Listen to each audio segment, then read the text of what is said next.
YouTube, it's finally here. The 80mm E-flite F-18. Let's hope I can fly it. We're gonna try to take off on the road this time. I have one drop tank on here that's removable.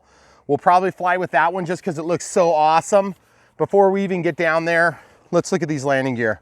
Some of the most beautiful landing gear I've ever seen on any bind and fly. Oh, it's so gorgeous. Sequencer for these doors here.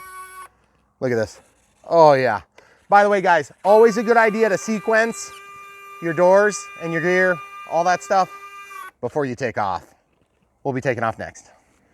All right, guys, final control surface test. Making sure everything's working. Safe is off.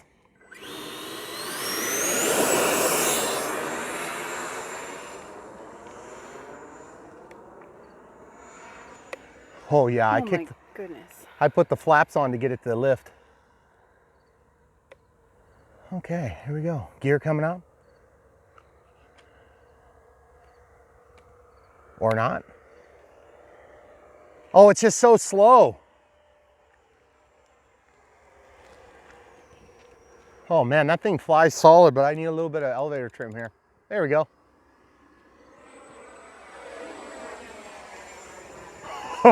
Oh man. That thing is beautiful. Sounds awesome. Yeah. You can tell this is gonna be one of those planes. Hey, you wanna go to the other side of the road very carefully?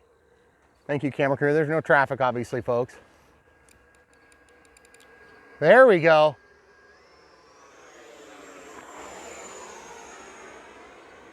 Man, that thing flies pretty heavy, I gotta admit. I'm going to my lowest expo setting here.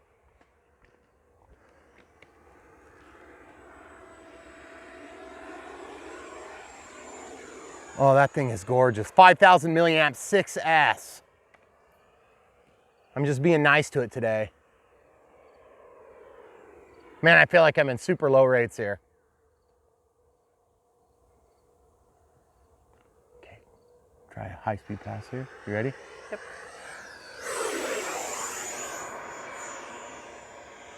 Okay, I still got my flaps on. That could be part of it. Sorry, folks. That was kind of a gaffe on my part.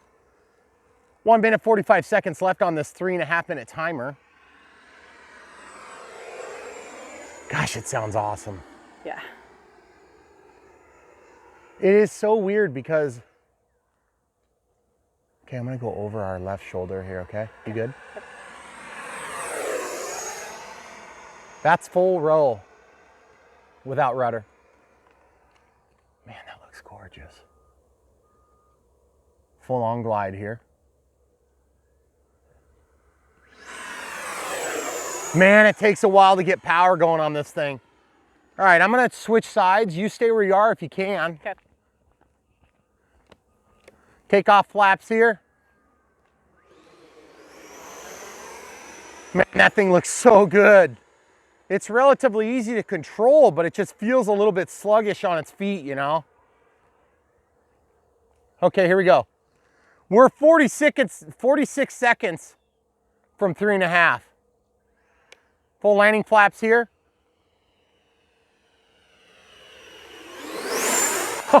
It's really slow looking. And it is gorgeous. I mean, gorgeous. But I just don't feel like I'm really flying it much, you know? Okay, we're gonna go fast from the other side. Except I probably need to land. Let's do one more pass. Here we go.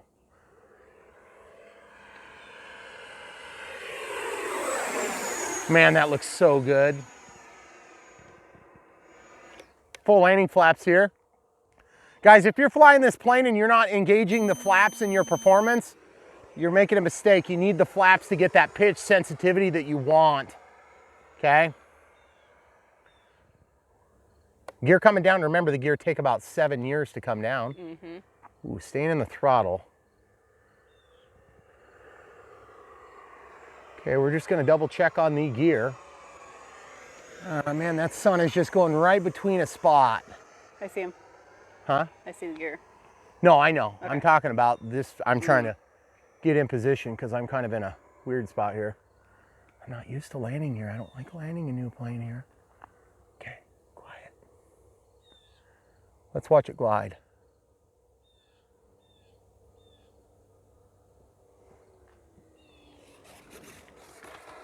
Oh my goodness gracious.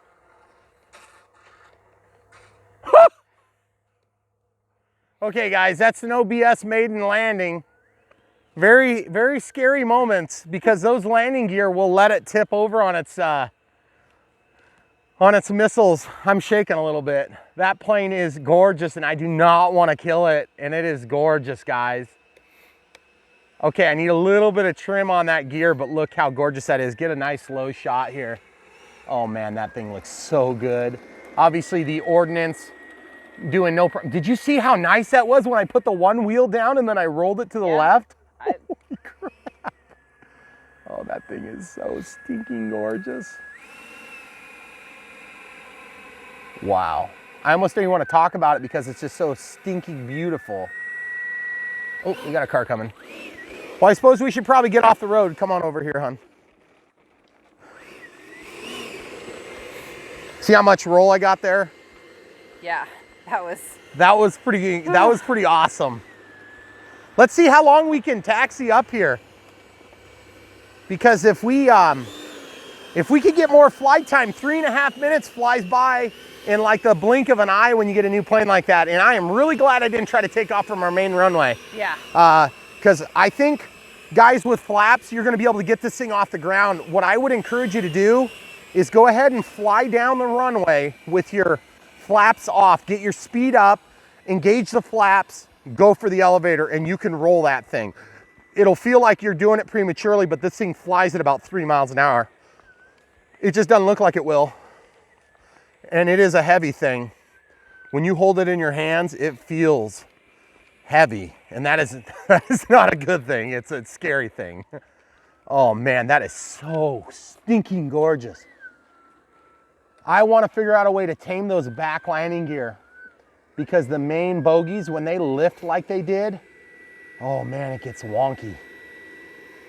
But that thing is stinking gorgeous.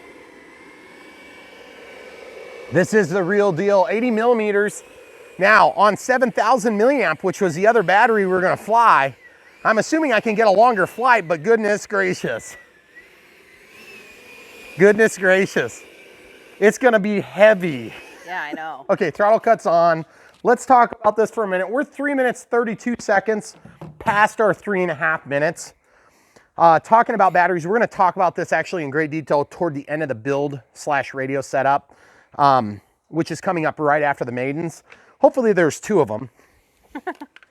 Okay. And you can look at the timestamps if you want to. Look at this, guys. I felt like maybe we were just a touch nose heavy. I probably would have liked to have that back just a hair.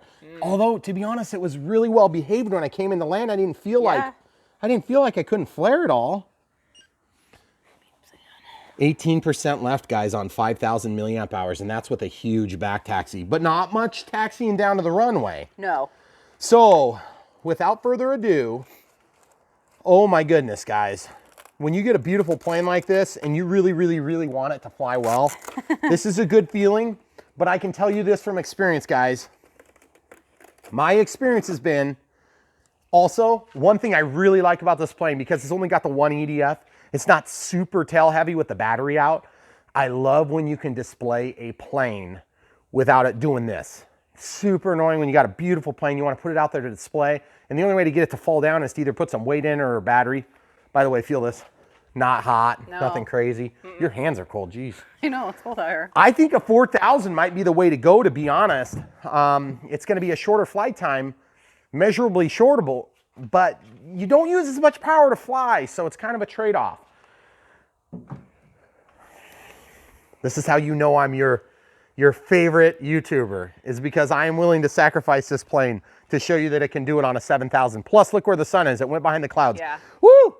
Thank goodness, because that was making it really hard to see. When you get a new plane that's beautiful and you don't want to have problems with it, and then you put through a lot of effort to make sure that you don't have problems, is a very good feeling. Okay, I'm going to show you how I did this, guys. I go over this at the end of the video, but it takes me a little bit to figure it out. I plug it in like so. and then I flip the pack upside down. Now watch what happens. It's gonna wanna unplug partially, see that? So you have to reconnect that, okay? The lead is short on this battery, okay? So now once you get that in there, I found that having a pair of pliers. Oh, I have them. Oh, camera crew's got them. Sorry. By the way, I cleared the timer so we don't forget. Oh, be careful, don't hang it over the plane like that. Sorry. Okay, so having a pair of pliers is helpful because that will slide down behind the battery very easily. Did you tuck that lead in? What are you talking about? Off to the side? Or not? No, I kind of want to try to center it. It's easier to get this thing strapped tight because if you put Velcro on there, you're going to have a hard time getting your battery out, is my experience. Now, I didn't go crazy on that flight, and I don't intend to go crazy on this flight either. But boy, I can tell you this, guys. I'm expecting to have a change. Okay, I am going to have to tuck that to the side to clear the canopy. I'm expecting that this thing is going to be doggy to get off the ground. Once it's off the ground, I think it's going to be okay. So, where's your mark? my mark is, I'm on the mark. You're on it. Okay. Right there. Oh, There's the mark. But thank you for mentioning that. Yeah. Okay, so you see this is solid, guys? I'm squishing it. So in order to, I don't know, it's a little bit tempting to just get out and score a little bit of this out because that's right where the battery connector is always going to need to be. Yeah. And to be honest, if you did that, you'd have a little bit of down pressure to help hold that battery in place. One thing we've learned from doing EDF jets is that they're always a pain to put batteries in. Okay, so that's on. Ample room, and that 7,000 milliamp pack is big. It's huge. Okay, spent batteries up here. Okay. All right, 3 minutes, 30 seconds of pure delight coming. We're taking off the drop tank this time. The central drop tank, I think looks good. I think it looks right with the plane. Obviously the missile rails would be installed, but no missiles on a proper Blue Angels plane. The other thing is you'll notice that it is really kind of challenging to pick this plane up. And every time you do, you're gonna feel these things lift off the ground and you're gonna think something is about to fall out of the plane. So you'll notice that there's some dings on this left wing, which is next to my right hand. This plastic only goes so far. If you can grab on the inboard portion of the wing, you can get that plastic where it's really strong. But I tend to grab planes here to try to get away from all this happening down here. And that's, if there was one complaint in terms of the build, it would be really nice if there was a better place to grab onto this plane. So I'm gonna actually tuck it like this and walk with it because walking with this plane is a little bit challenging. Anyway, we'll pause and come right back. When you are landing and it wants to tip on you, these missiles protect the tips of the wings, which is really nice. It kind of keeps it from falling over, and they're made of plastic. So you can see like on this one here, that'll give you a get out of jail free card, and you can't even hardly notice it, which is great.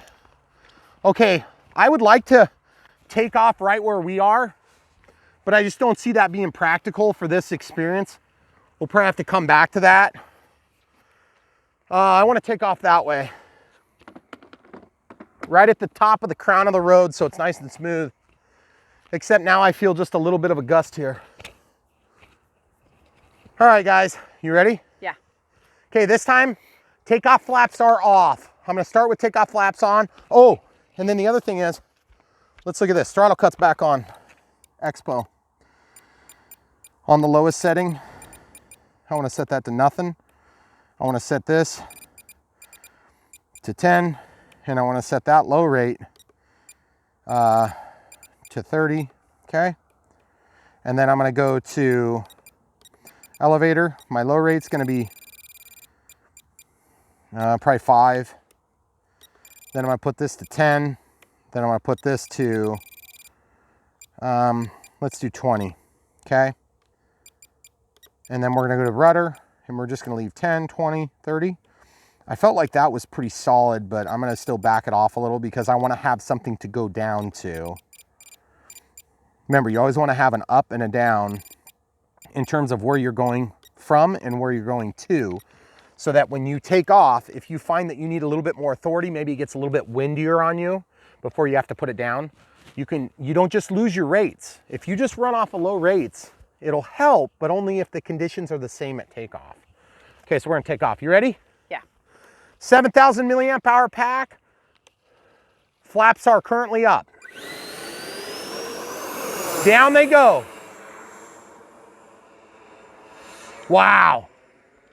That was kind of scary. It actually does okay going down the road. Okay, I want to hear this thing. 7,000 milliamp hour. I'm not having to trim it much here. Maybe one click. It sounds like a turbine. It is totally an EDF. Using the rudder to kick the nose over. Coming down.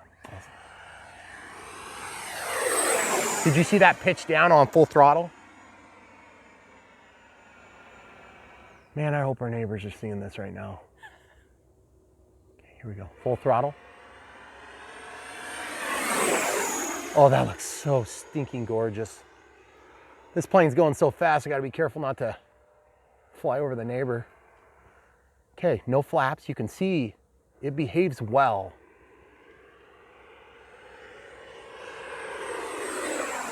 There's like a full elevator pull.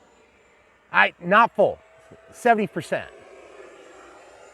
Guys, when you got a full flying stabilator or elevator that pivots like on this plane, it's a little scary to pull it all the way back. Oh, that is so cool.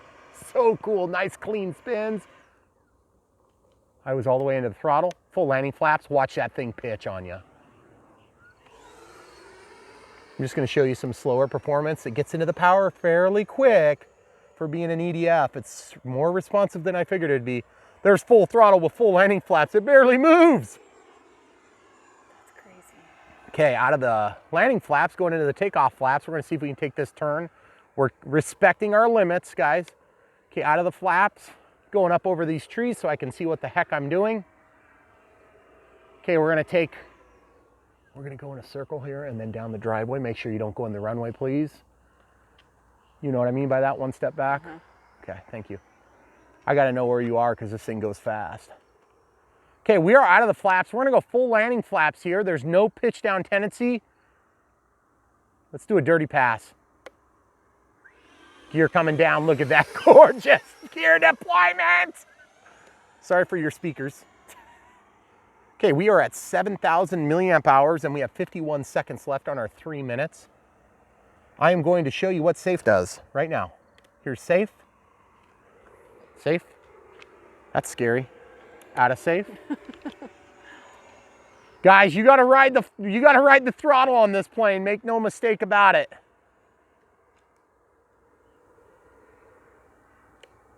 I think I want to dial in a middle setting for flaps here. Maybe do an elevator to flap setting so I can get a little bit more pitch control. Because I feel like I just gave myself 3 clicks of trim on the elevator. Okay, here we go, guys.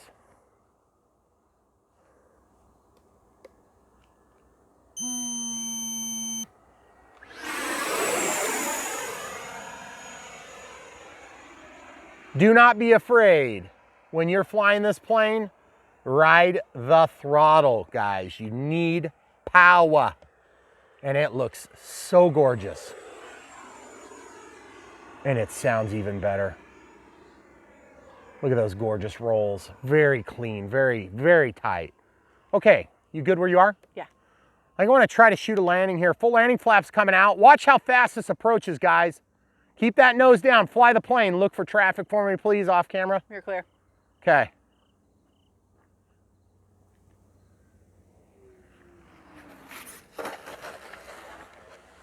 Woo! Woo! Woo! Better than going to the ditch. I'm gonna try to, let me just go off the side here. Do you want to pause it? Okay.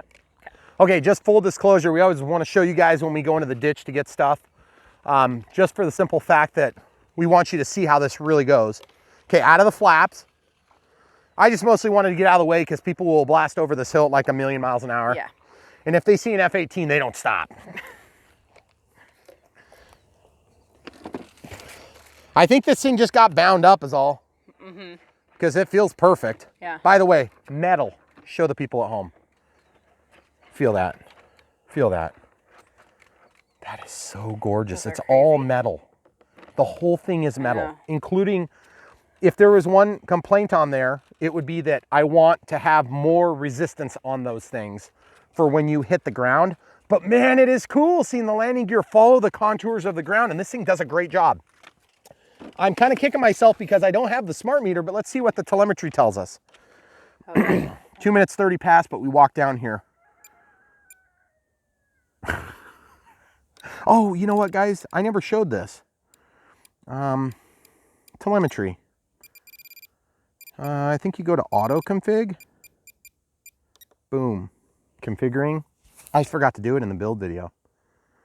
So once you auto config, then it's going to show you all the stuff you've got. So then I can just go back out and scroll over.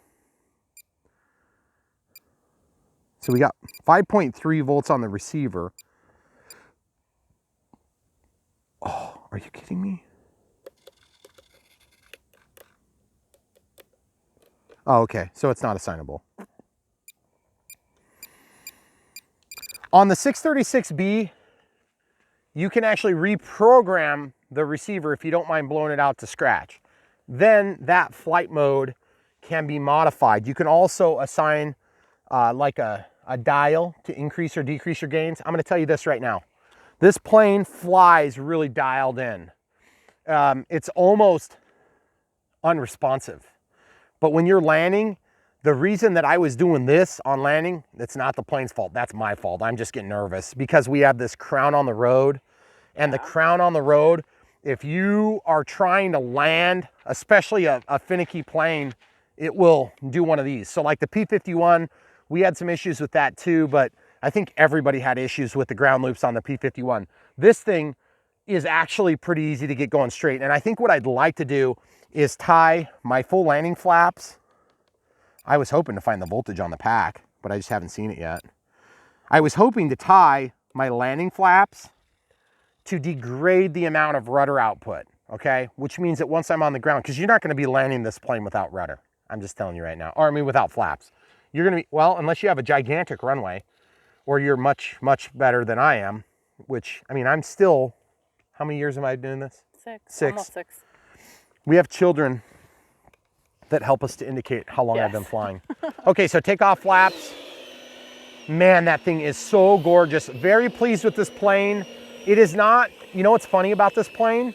Is I feel like it lands about as easy as anything else, because you saw that approach, how high I was down there. I was way up over the top of that tree line, and I came in and then just landed it without even hardly thinking about it. The takeoff makes me more nervous than landing. Yeah, because it takes a long time, but knowing that you absolutely must have takeoff flaps makes a huge improvement. So, guys, you have to have takeoff flaps. So, that being said, if you want this plane and you're thinking of flying it in safe, I did notice that my plane, and I've noticed this on some Horizon planes, excuse me, guys, when you're flying in safe, I notice it has a nose down tendency, just a little bit. Now, that's not all bad, but you need to be aware of it. And I didn't even have the guts to fly it in safe just to kind of do, you know, a circuit. First of all, I don't want to waste the time. And then second of all, I want to see the, you know, the movement of the plane. And if anything, I could use some negative expo even, because I'm flying at the same setting I did before. When I put a smaller pack in there, my hope is this thing will liven up on the controls a little bit, but still when you come into land, it's gonna land a little bit easier because it's just a lighter plane. So final thoughts are, probably the most beautiful plane I have, maybe even more, well, I don't know if it's more beautiful than the Airbus or if it's more beautiful than the Boeing, but I would say that it is because it has full functional flaps. It's got, the retracts are better by a long shot. Yeah. It's so different. It's so different, it's hard to compare. But at the same time, this plane definitely takes a little bit of skill to fly. The P-51 I felt was actually probably a little bit close to it. It was considerably similar in terms of challenge to fly. The P-51 1.2 is fairly easy to fly. The P-51 1.5 meter, on the other hand, is challenging to fly because it's so heavy. And also it gets squirrely on the landings because that tail wheel is so far in on a scale, like on the real ones where it would be. Also, note to self, when you fly a tail dragger in real life, they have a lock, and they lock that thing when they're landing so that it can't get weird on you, okay? So that's one thing that just to keep in mind. I don't know if that helps somebody if you're doing radio programming for that. This thing is just gorgeous. I want to see how much voltage we got left in the 7,000 milliamp pack. That is a huge pack. Yeah. So we're going to go ahead and taxi this way back up there. You'll notice that we don't have an amazing amount of taxi turn, but at the same time, that is not bad. That's a whole lane of traffic there. And so I would say that's 12 feet, and we turn around at about half of it. Give them a shot right behind so they can see those landing gears splayed out a little bit. I think the splay is normal, and that is normal. They didn't get broke is what I'm getting at. Right. What else would you be looking for if you were looking to spend $700 on a plane? I mean, I think this plane at this price point is probably about right because it's gorgeous. It's got all the features you want. If there's something that could be improved, it would be picking it up is a little bit challenging, but that's just the nature of any of these fighter jets. Right. Secondly, just even giving us a place to grab on the wings would help a lot without adding weight. And then I was gonna say, the next thing I was gonna say totally defeats the first thing, which is there a way to make it lighter without giving up some of those features? And I think the answer to that question is a resounding probably not. Right. Now, I would probably not think about flying this on grass myself unless you have a very well manicured grass field. I would definitely think about landing on grass if you were in duress. Yeah, definitely. But you are gonna need a long runway. You're gonna need a really long runway. And to be honest with you, you almost be better off to just put the full landing flaps out and just hand launch the thing. Just have somebody run with it, because you can fly the thing so slow. It's cold behind that exhaust. It's just cold out. Oh, it is cold, isn't it? Man, who's in charge of cutting the grass around here? I don't know. It's doing a crummy job. Yeah. Okay, let's go ahead and check the battery. If I have like 50% left, I'm gonna be really ticked off because I wanted to fly more. I doubt it. I respected the timer that time, folks. I know. Throttle cut is on. You have to today. You gotta. I want this plane to survive. I know. Yes. If you've been flying planes for a few years, you know the feeling.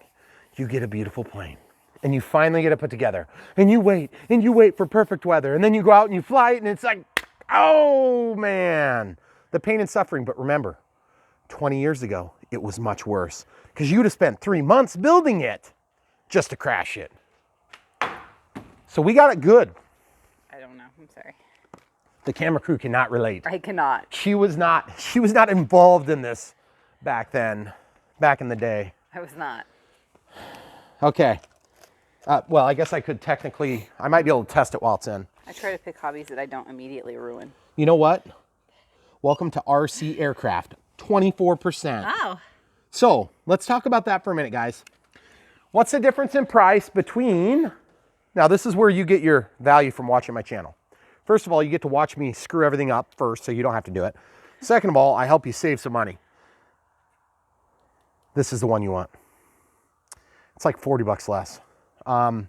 It fits the plane a little bit better. The 7000 is sweet if you really want to ride the line. Now, we did taxi it from way over there. Show them how far that is. If you couldn't connect the dots. We were at that pole. Yep. So we walked. We walked we taxied it all the way back. Now on the 5000, we taxied back from about the end of the drive, and we had 18% left. I did not respect the timer quite as much though.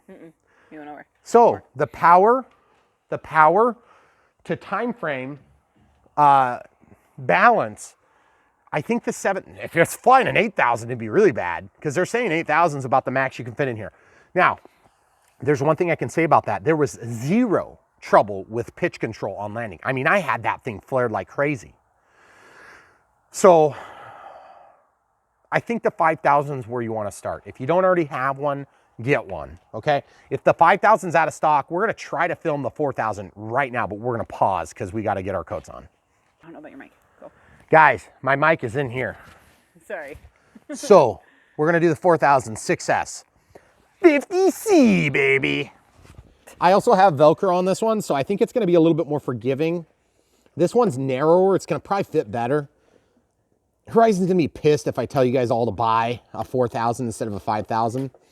So they're probably like, no, Brian, don't test the 4000. That's gonna work great. It's cheaper. Just kidding, guys, I don't care. Oh, it's Brian Phillips, the RC advocate. All right, here we go. All right, I gotta stuff that in there. Maybe it'd be easier to go. Guys, this is what you gotta do with jets. It's a pain. One of my least favorite parts of jets. I'm just gonna stuff this back here somewhere right in the middle, and then I'm gonna try my CG out, okay? That's, I would probably fly it that way, but not for the cameras. These are the good straps that you can adjust. And by the way, is it just me, or am I like doing something wrong? There's always a strap that's unused. Like, who designs where these straps end up? Is that like an afterthought? Always. Because there's strap where you need it, like way at the end, and then there's one over here like hanging out, you know, like as a spare. Horizon.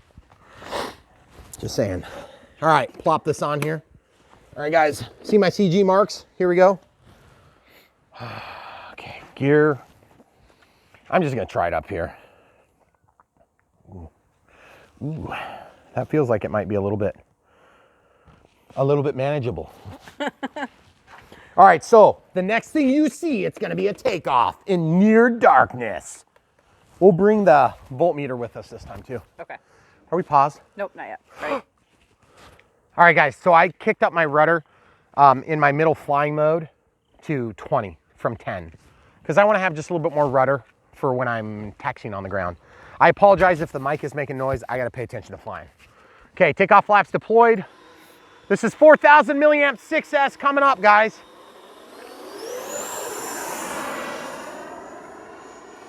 Oh yeah. Okay, I don't know if you guys could tell. Oh yeah, that was easier getting up.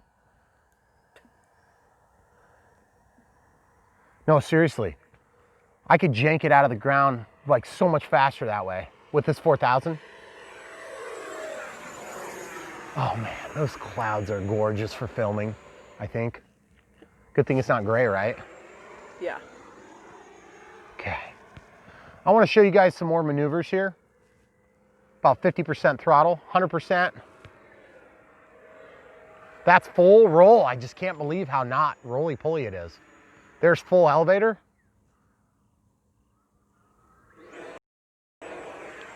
There's full elevator. Oh my goodness, that thing will do some crazy stuff at full elevator. Did you see that, camera crew? I did. I'm here.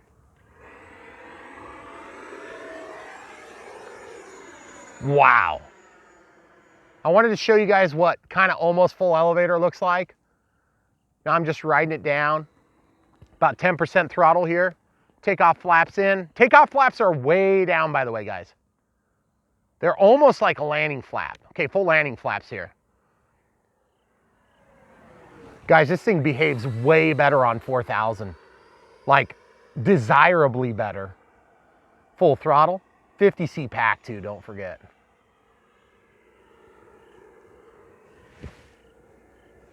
Safe is on. I'm 1 minute 48 out, guys. Here's safe, okay? Let's show you the limited bank angles. Trying to show you both at the same time. I don't know if my camera crew is keeping up. There's 50% throttle.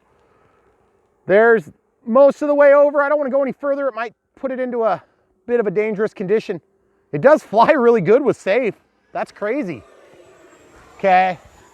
There's full elevator. That does okay. Yep, there's your limit. There's your limit. I know some of you guys like to land with safe, which that would make it easier. I'm too hard-headed for that. We know. Whoa, that was awesome. Whoa, she gets wiggly. You gotta keep flying, the man is net. So, folks, did you notice what I did there? What? I induced a high-speed stall on this F-18. Blue Angels. Woo! Okay. Now, this time of night, 30 seconds left on our flight time. Takeoff flaps coming out, full landing flaps. Pushing the nose down just a bit. About 10% throttle there just to show you how slow she'll go, baby. Into the full throttle and then launch. That's what all people do right when they're getting ready to land. All right, camera crew, you good where you are? Yep. Okay, I think I got better lighting down there. I wonder, should I land the same way that I landed the other 2 times or try landing? Oh, there's my timer. I vote for landing. Huh? I just vote for landing. Okay, coming up. Takeoff flaps there. Gear coming down. Landing flaps deployed, about 10% throttle dialed in. Watch for traffic. Clear. Keeping the nose down some. Keep that thing flying, guys. Keep it flying, keep it flying, keep it flying. Woo! Throttle cuts on. I guess I didn't quite make it to the runway. Are we walking? Are you paused? No, I'm walking. Oh, sorry, guys. So what happened there was I thought that I made it onto the asphalt, but I must have just missed and hit the shoulder. So now we get to see how this does with grass landings. Probably not real historically good. Grassy. Oh, okay. Throttle cuts on, by the way. Camera crew, if you can hold that. Yep. Please don't be damaged. Please don't be damaged. I see a big yellow thing there. What the heck is that? Oh, it's half my missile. Yeah.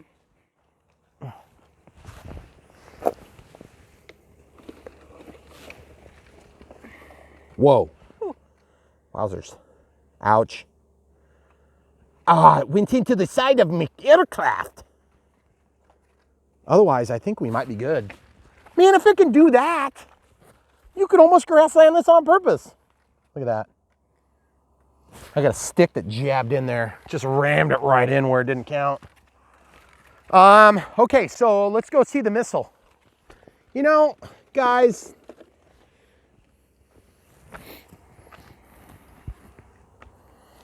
it's my protector in chief right there. See that? Mm-hmm. That'll be easy fix. That'll take me 2 toothpicks and a little bit of mucilage or foam to foam. And that's gonna be fixed. This plane is awesome. Let's go ahead and test the voltage. Would you mind grabbing my thing? Thank you. Okay, so throttle cut is on. We're 2 minutes 7.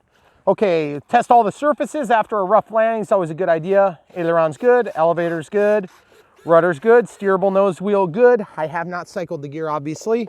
We'll do that after a minute here. Pop the canopy, grab the balance lead, and just ram it in. I know there's telemetry on here. Stop yelling at the monitor. 20%, guys. 20%. You know what's awesome about that? We didn't taxi it back, so it's kind of an unfair. True. It's kind of an unfair test. So I think what we need to do is, we need to just say this.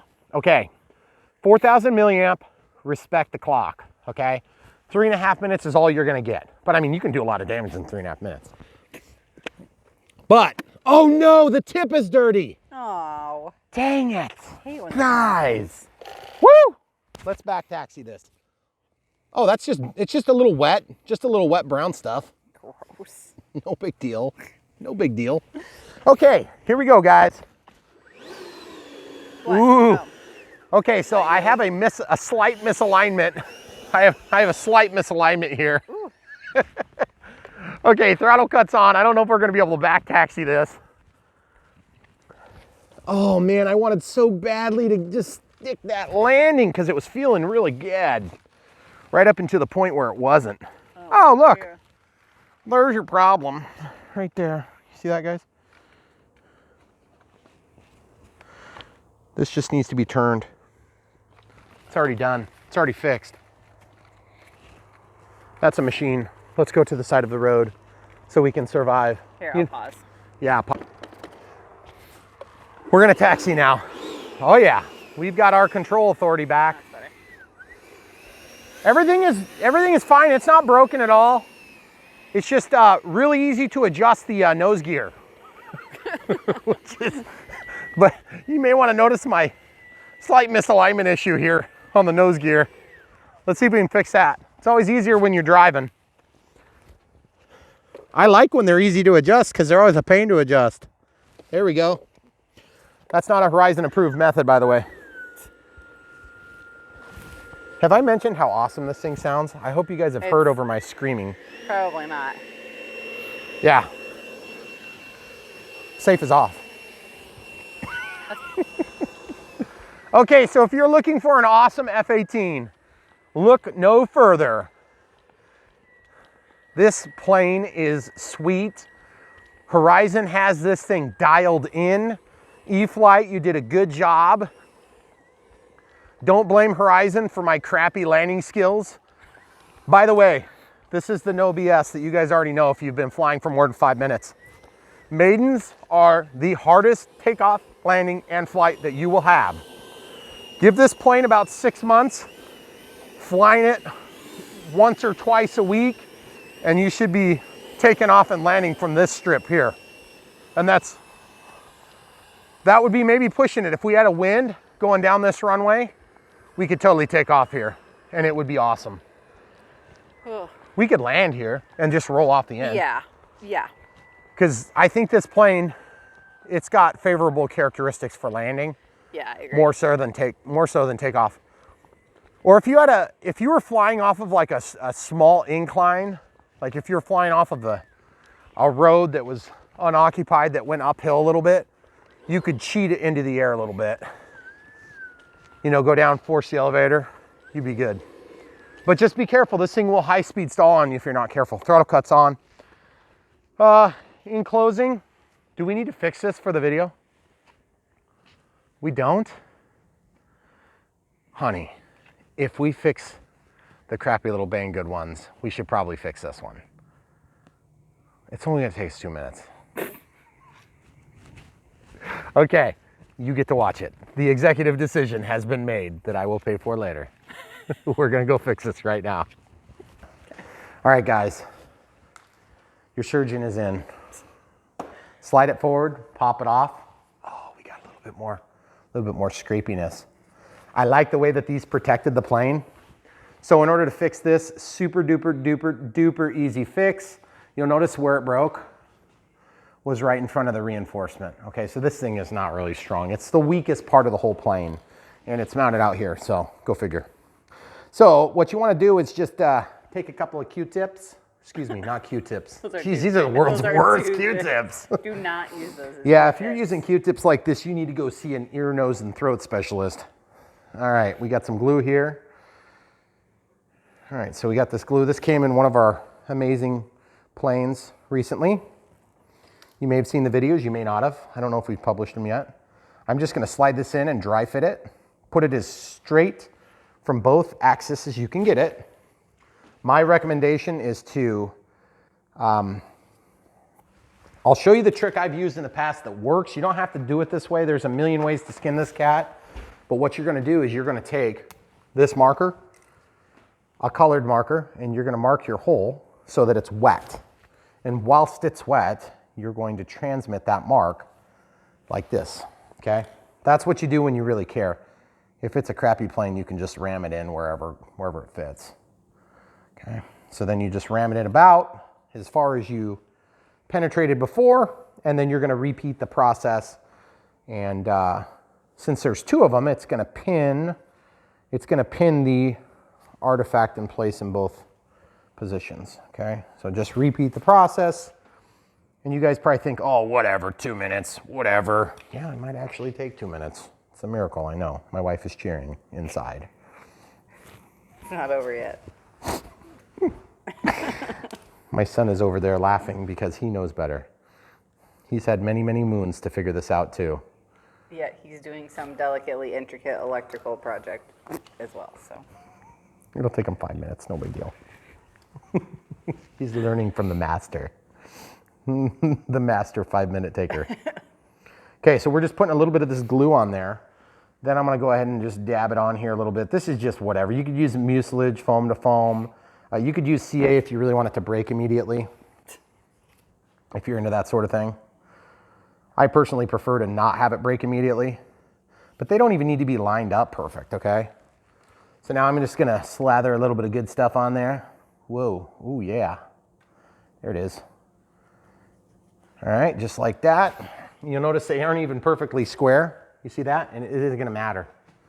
I'm just gonna find both holes. They're at different depths, you notice, and that way that you can line them up.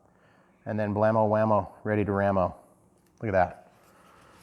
And then you can just twist it until it's perfectly square and straight. And then the only thing that's a bummer there is that that blue kind of ran through a little bit. Now, if you really want this to be super strong, you'll let that dry. But I think what we're gonna do is we'll pause, we'll just get a Q-tip and roll it off of there. And tip, these are normally used for cleaning ears from what I'm told. Actually, you're not supposed to do that. What? You're not supposed to put those in your ears. But they're supposed to be used for cleaning ears. No. There was no talk of penetration here, okay? We're just talking about cleaning them. So all I do is I just roll it and then that glue pulls off. And then if you do that when it's real wet, then it might take a couple of passes. And the next thing you know, the missile is going to look like brand new, except that it's not, and it's ripped in half and re-glued. So it'll look perfect. So if you use the right color marker, or if you're more patient than your wonderful YouTube host, then you can get it more perfect. But to be perfectly honest with you, nobody's ever gonna notice that, except for you. Can you say perfect again? Perfect.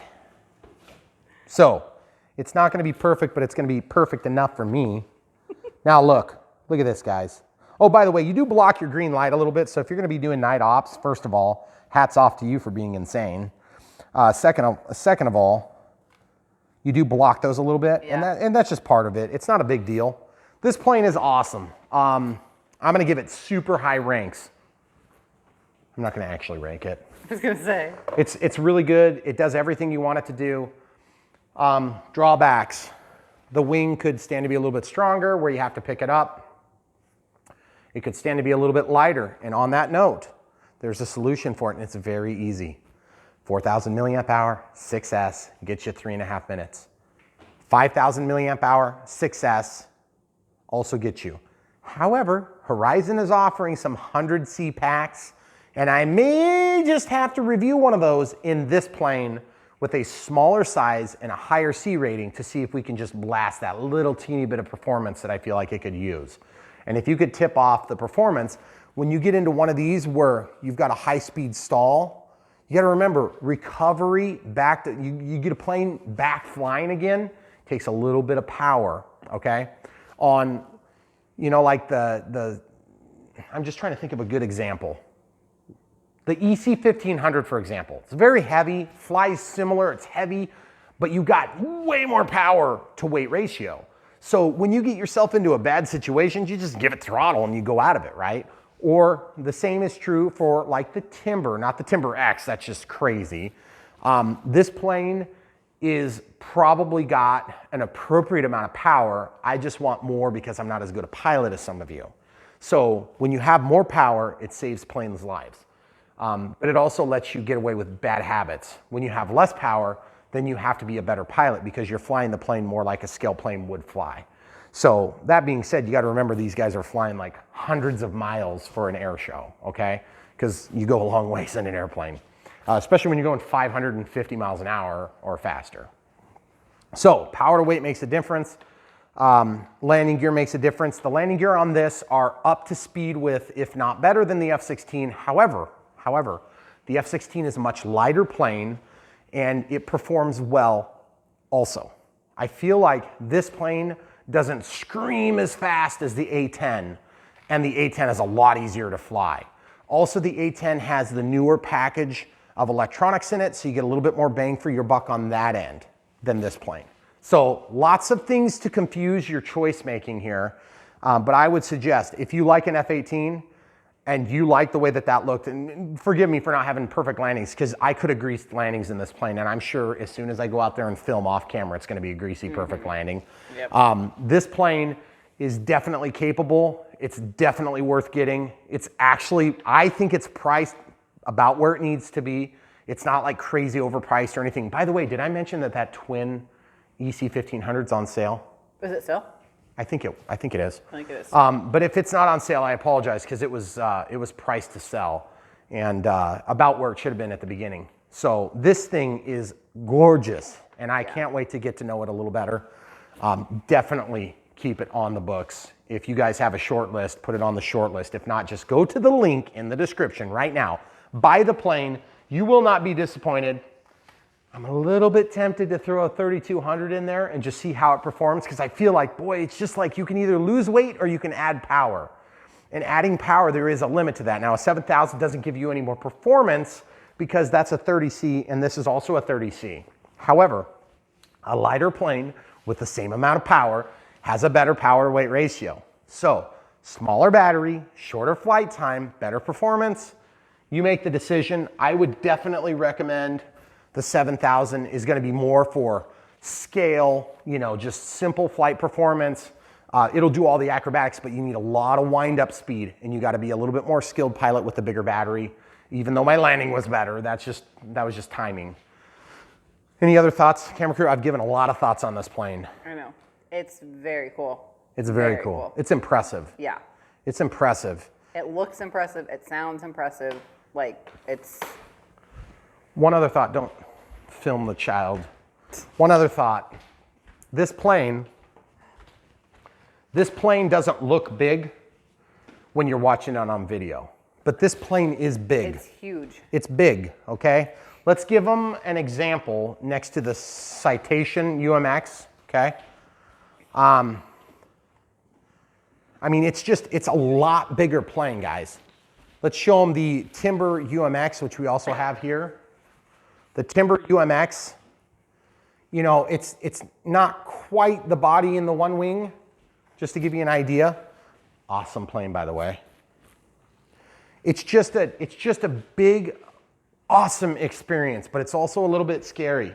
If you're a new pilot and you want something easier, get this little thing. The most underrated, awesome plane ever that's super fun, and you can go out and fly and not have a heart attack. And it's cheap compared to this. You can get this for less than the battery. Not quite the same. It isn't the same, but it's fun. And see, that's the other thing too you gotta come back to. Sometimes, you know, like when I was growing up as a kid, I looked at certain cars and I thought, I really want, like someday, if I end up stumbling into a pile of money, then I wanna get like a Lamborghini Diablo, okay? But from what I understand is you lust after these like beautiful cars and you think that's gonna be awesome someday if I ever have enough money to buy something like that. Of course, then you get the opportunity to buy it and you're like, you know what, I'd rather have a house. Or, you know what, I've got everything else, so I want the Lamborghini. And then you get in and you're like, this is uncomfortable, I can't see well, it's not really all it was cut out to be. Sometimes when you get these awesome planes, it's kind of the same thing. This one, I have wanted it for a long time. Ever since I heard about it coming out with the gray one, I wanted it bad. But I had to be patient and wait because the blue one was the one that I was gonna do, and I like it. And I like it a lot, and the blue looks great in the sky. The other thing to consider, number 17. This blue sticks out in the sky, and it is easy to tell this from that. Yes. But a lot of times you're looking at that, okay? So keep that in mind. Having some top-mounted taillights would help a lot to tell what direction you're going, okay? Because this, No, go ahead. No, I was just saying. I mean, I was just gonna add on to your, I don't want a Lamborghini thing, but if you, some planes are worth waiting for and not rushing, because rushing and getting planes that you're not ready for is frustrating. It's not just frustrating, you're gonna end up crashing. Which is frustrating. You're gonna end up crashing and destroying a beautiful plane that you really, really want. Yeah. So actually, if you really, really want this plane, and I'm gonna tell you another little thing, and you're gonna think I'm trying to sell you on this plane, and I'm not, but it is true. I have been burned a number of times when I wanted a plane, and I had like 5 in line that I wanted first. But I still wanted those planes, okay? Sometimes you gotta buy it to find out you can't handle it, crash it, and learn that you didn't really need it yet. Okay, it's kind of a counterintuitive thing, but the truth is, if you want this plane, and I'm not trying to incriminate Horizon or any other RC brand, but they don't keep them around forever anymore. And especially with COVID right now, you gotta order stuff early. If it's out of stock, order it. If you want it, order it. Yep. You know, you gotta wait, and you're not gonna be waiting forever. This is Horizon. It's not like some Chinese company that you're dealing with. You're gonna order it, they're reputable, and if you decide you can't wait any longer, they'll let you out of the order, I believe. So, of course, call them for details if you really need them. But my experience has been, when you back order from Horizon, first of all, you always get it. You're never gonna get like burned on it, okay? And I'm speaking to people in the United States. I'm not speaking to people in, you know, Antarctica or something like that. I mean, I'm sure you people in Antarctica have been really burned by Horizon. All 4 of you. And thank you for watching, by the way.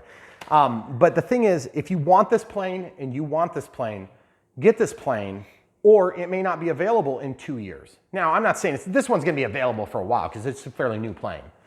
But that's just something you gotta weigh into your decision-making process. And if you want a bigger, you know, more experience, buy the plane from Horizon. Yeah. Because it has the features the that FMS, are going to make it more successful. The free wing, they're good planes too, but you have to, first of all, you have to remember, you're gonna be a more skilled pilot to fly those.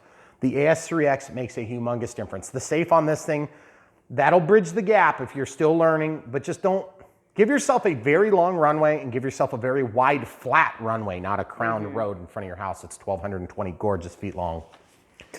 What else? We've covered a lot in this video. The build was long, but it wasn't hard. No, it wasn't. It was long and soft. No. What I'm trying to say is, this plane is awesome.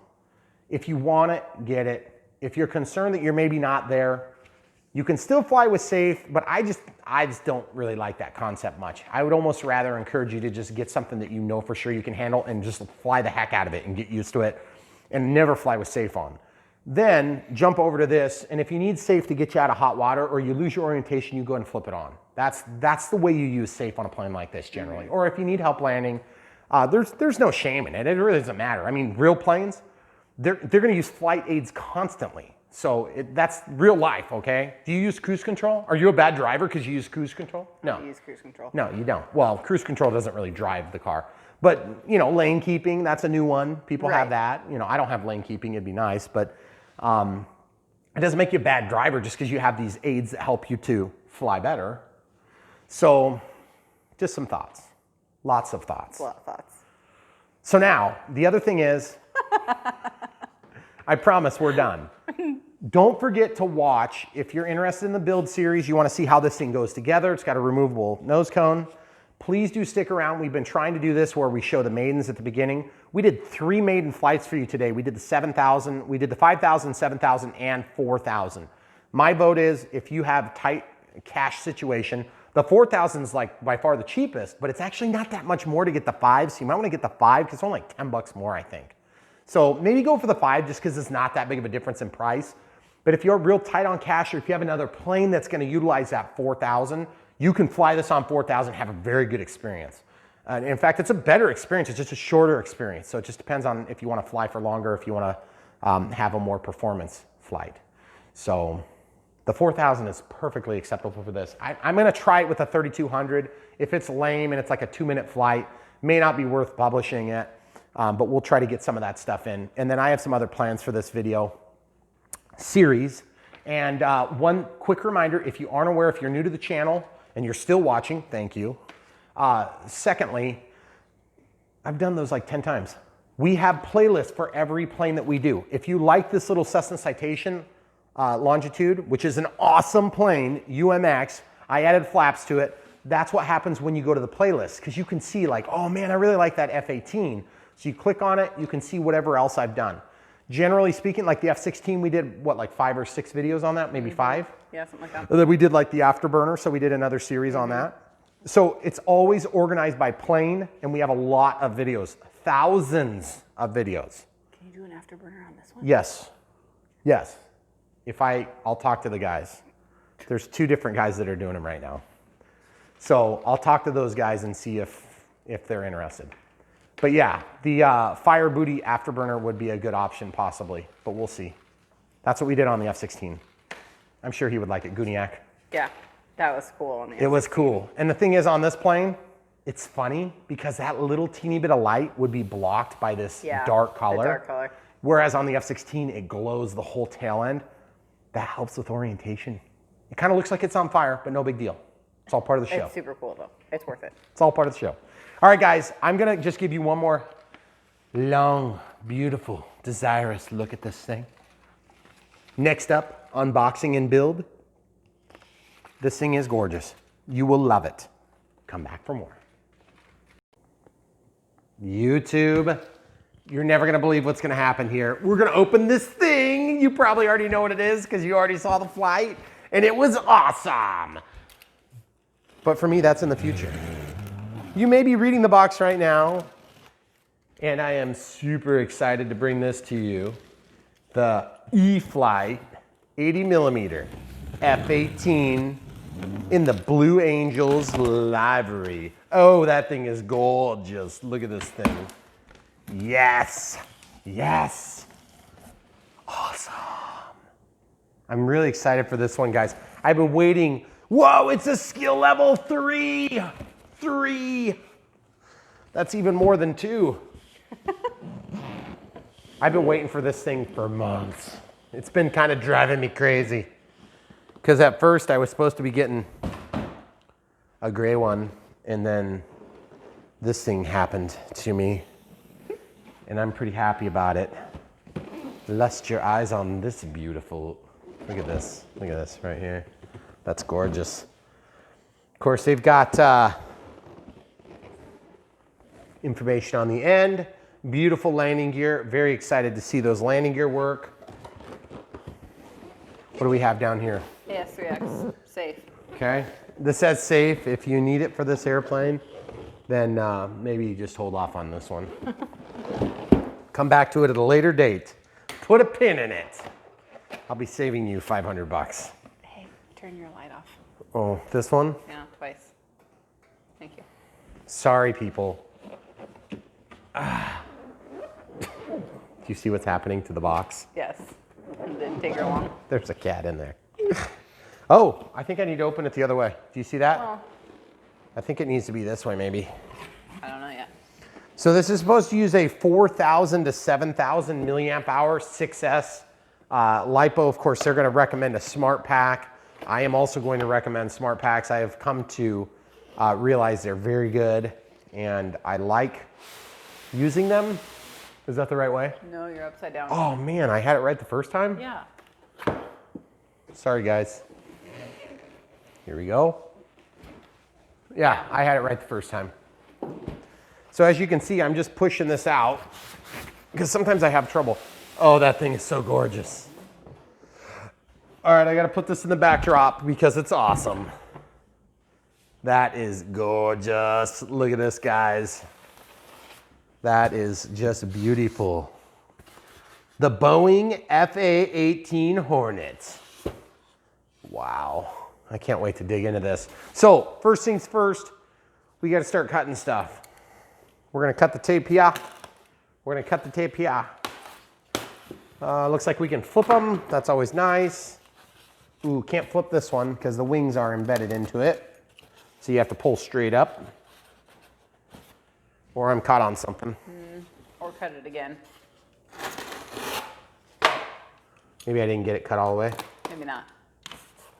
Yeah. No, your wing is in it. Oh, it's just the tip of the wing goes in there. Okay, so we'll leave that there. We'll leave this here. I always like to cut off those spots if I can at the beginning, because then I don't have to have the knife in my hand the whole time. Carbon fiber rod, of course, is huge and very strong. What do you think? Mm-hmm. It's good. So we'll lay that down. Cat just ran into the box. Oh, she ran into the box? It ran into the end of the box. That sounds about right. Okay, we have some missile pilings here for the wingtips, I believe.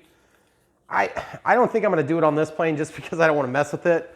But I am very strongly inclined to just put the missile rails on there because they don't put ordnance on these planes.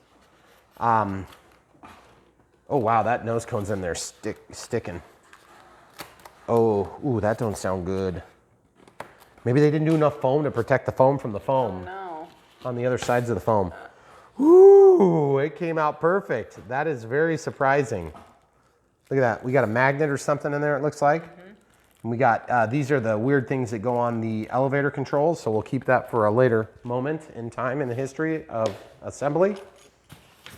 We have a manual, a huge manual. Goodness gracious. It's going to take me forever to read. Yeah, it's going to take you forever to read. We have the vertical stabilizers. So there's 2 of those, which is pretty exciting. Looks like we have tape covering the servos up, which is nice. I believe there are all Metal Gear servos, unless I'm mistaken. Ball joints, very nice. I'm not going to move those. It says rudder here. It says rudder here. Obviously, we're going to have to plug those in. So we could get the servo tester if we wanted. This end actually comes off too, now that I realize it. We got some more unnecessary ordnance that still looks pretty awesome. So we will be keeping that for another day. Jeez. Maybe we can sell it on the black market. What else do we have in here? We have, these are the televons or the televators. Televators, am I saying that right? They're not televons. These are stabilators. There we go, stabilators. This is a combination because this is the horizontal stabilizer and the elevator. And then I don't know how they have the mixing set up, but they may also act to roll the aircraft, which would make them another combination. Okay, we have a drop tank. Also unnecessary? Hey, no? No, actually they do Oh. sometimes fly drop tanks on these because they have to go a long ways. I mean, they won't drop the tanks. Drop tanks, see, this is the thing. Drop tanks, they actually drop them off of these vehicles. So I don't know if they go recover them. I need somebody in the military to tell me, do you recover drop tanks or do you just drop them because you're like, it's better than losing a pilot in an aircraft? We have numbers. You get to pick which number you want. I think everybody that's been reviewing this plane has been picking 7 because that's like, I guess, the media airplane. And the reason they're calling it the media airplane is because they have the co-pilot in the back, and normally the F-18 doesn't have that. Or not normally, but they don't have that on most F-18s. It is an option. Just like they do on the F-16, they have trainers in the F-16, which is a little bit lesser known fact, but we used to have the F-16s in Des Moines, at Des Moines International. And of course, the National Guard, the Air National Guard, would fly out of there. The Army Air National Guard. Which was super cool. It was really awesome, actually. And we miss having them. They moved them somewhere else. Now we have a different division there that I believe they do other things, but I'm not going to talk about it. Okay. Oh, yeah, there we go. Okay, so the wings are both in there. They are well packed, as usual. These stickers are a little bit weird. I want to show you these stickers, guys. So these stickers are big, flat stickers, and they've just left a nice flat blue. I like that. And then this is where your ordnance would hook in there. It matches really nice, though. Yeah, it matches really, really good. You see this? It's stuck in there pretty good. I'm having trouble getting it out. I wonder if there's... Oh, you know what? I have to untape this. Yeah. So you have to untape it. So on this, you have just to cut the assembly apart. It's actually kind of a lot of cutting. That's surprising how much they've taped this assembly together. I'm actually kind of nervous that it's going to pop apart while I'm doing it. And then have the main wings pop out and fall to the ground. Okay, let's see if that's enough to get it done. Okay, so I'm going to just lift up on this. Sorry, camera crew. Okay, so I got that one out. So there's this big wide point here, okay? So that looks really nice. Of course, I can't really show you the carbon fiber spars, but this wing is really stiff, which is super nice. I would say that it feels almost like the Crescendo Evolution because it's firm like that. Like they used more beads, more foam beads. And so really like the fit and finish on that. Obviously look at the way that they cut in these ailerons and flaps. Of course, the ailerons are on the outboard, the flaps are on the inboard. So that's really beautiful. I want to move it, but I'm not going to do it because it's hard on everything. So I'm just going to lay these over here. A lot of pieces on this plane, which is bad when you're in a hurry to fly, but it's not necessarily a problem. It does pack to a small box, which is nice. Yeah. And when I say small, I mean it's relatively small. Most of these jets have a lot of different pieces you have to put together. So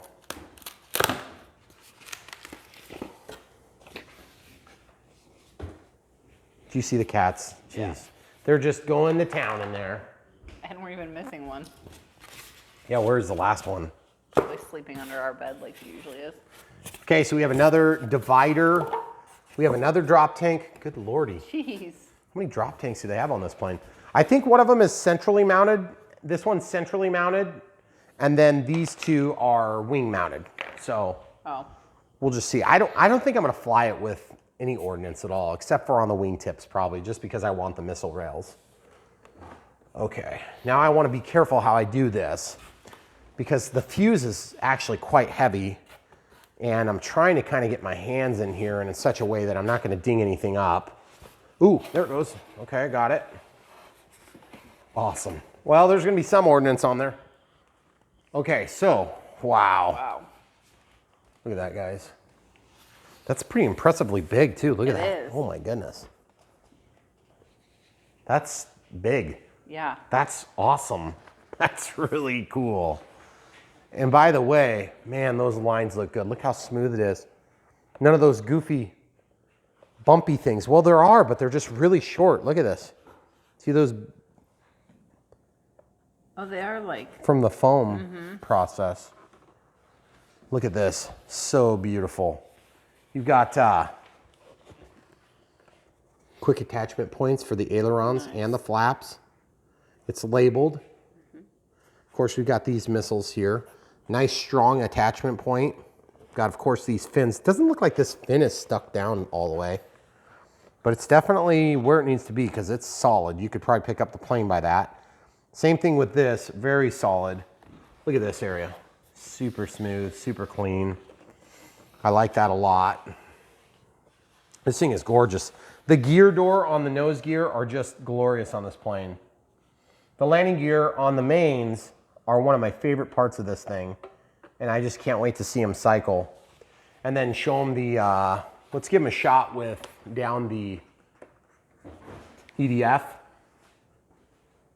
Do you see the 80 millimeter EDF in there? No, it's really hard to see. Hold on. Oh, there you can see the blades a little bit. Cool, right? Yeah. That is gorgeous. Of course, you only see one because there's only one. Yeah. So obviously when you get into the bigger EDFs like this, especially with the twin engine plane, you're not gonna have two. It's just way too expensive and way too heavy. But this is the EDF access point so you can get to the ducted fan. And I think that's 100 amp. I think that's 100 amp ESC. And then this here, of course, this is where our stabilators are gonna hook up. That's a 13 gram metal gear servo. So that's gonna be like a 9 gram size, but it's got metal gears in it, so it's a little bit heavier. Oh, and then there's another connection point for ordnance there. Probably a drop tank, obviously. Okay, cool. So I'm gonna, actually, do you think we should use the plane stand for this one? Oh, maybe so. Let's try using the plane stand. We'll put this down, and then we can just kind of set this in here, and then we'll probably go ahead and transition to the build part. These jets sometimes are a little bit tricky to find a good place to lay them. I want to kind of, man, that thing is so gorgeous. I'll put it like this, and then I want to hug the sides with this. This thing has worked out really good, so I had a subscriber who sent it to me as a thank you. And we've actually used it quite a bit, and it's worked out really good. It's an inexpensive thing. I just never could bring myself to buy one. and it's worked really well. So without further ado, guys, we are going to get everything set up, cleaned up, and come right back. Okay, so we unboxed the plane, we got things straightened up, and then I almost forgot to show you the battery choices that I'm gonna use on this plane. The 7,000 milliamp hour 30C, this is a 6S pack, and this is a 5,000 milliamp hour 30C, also 6S. Both smart packs. Look at the size of that box, that's ridiculous. Looks like a car battery. So if you guys haven't opened one of these, they are packed really nicely. I just want to show you that because I haven't actually showed unboxing the batteries much. Oh my goodness. Jeez, that thing is huge. That is the biggest battery I've ever had for an RC aircraft. And there's people that have a lot bigger batteries. That's all I've got to say, camera crew. So if you think that's bad, where that came from. I did like 5 years ago. So we have an IC5 here, of course, that's going to be compatible with an EC5. And then we've got the Hextronics standard sized balance lead. Look how big it is. Oh my gosh. It's kind of like weirdly flat, and it's just a little bit strange on the dimensions. It almost feels like a hard pack because it's so big. Now the 5000 6S, I've already got one of those, but I got another one for this plane. Try not to drop your hundreds of dollars worth of batteries. Kidding.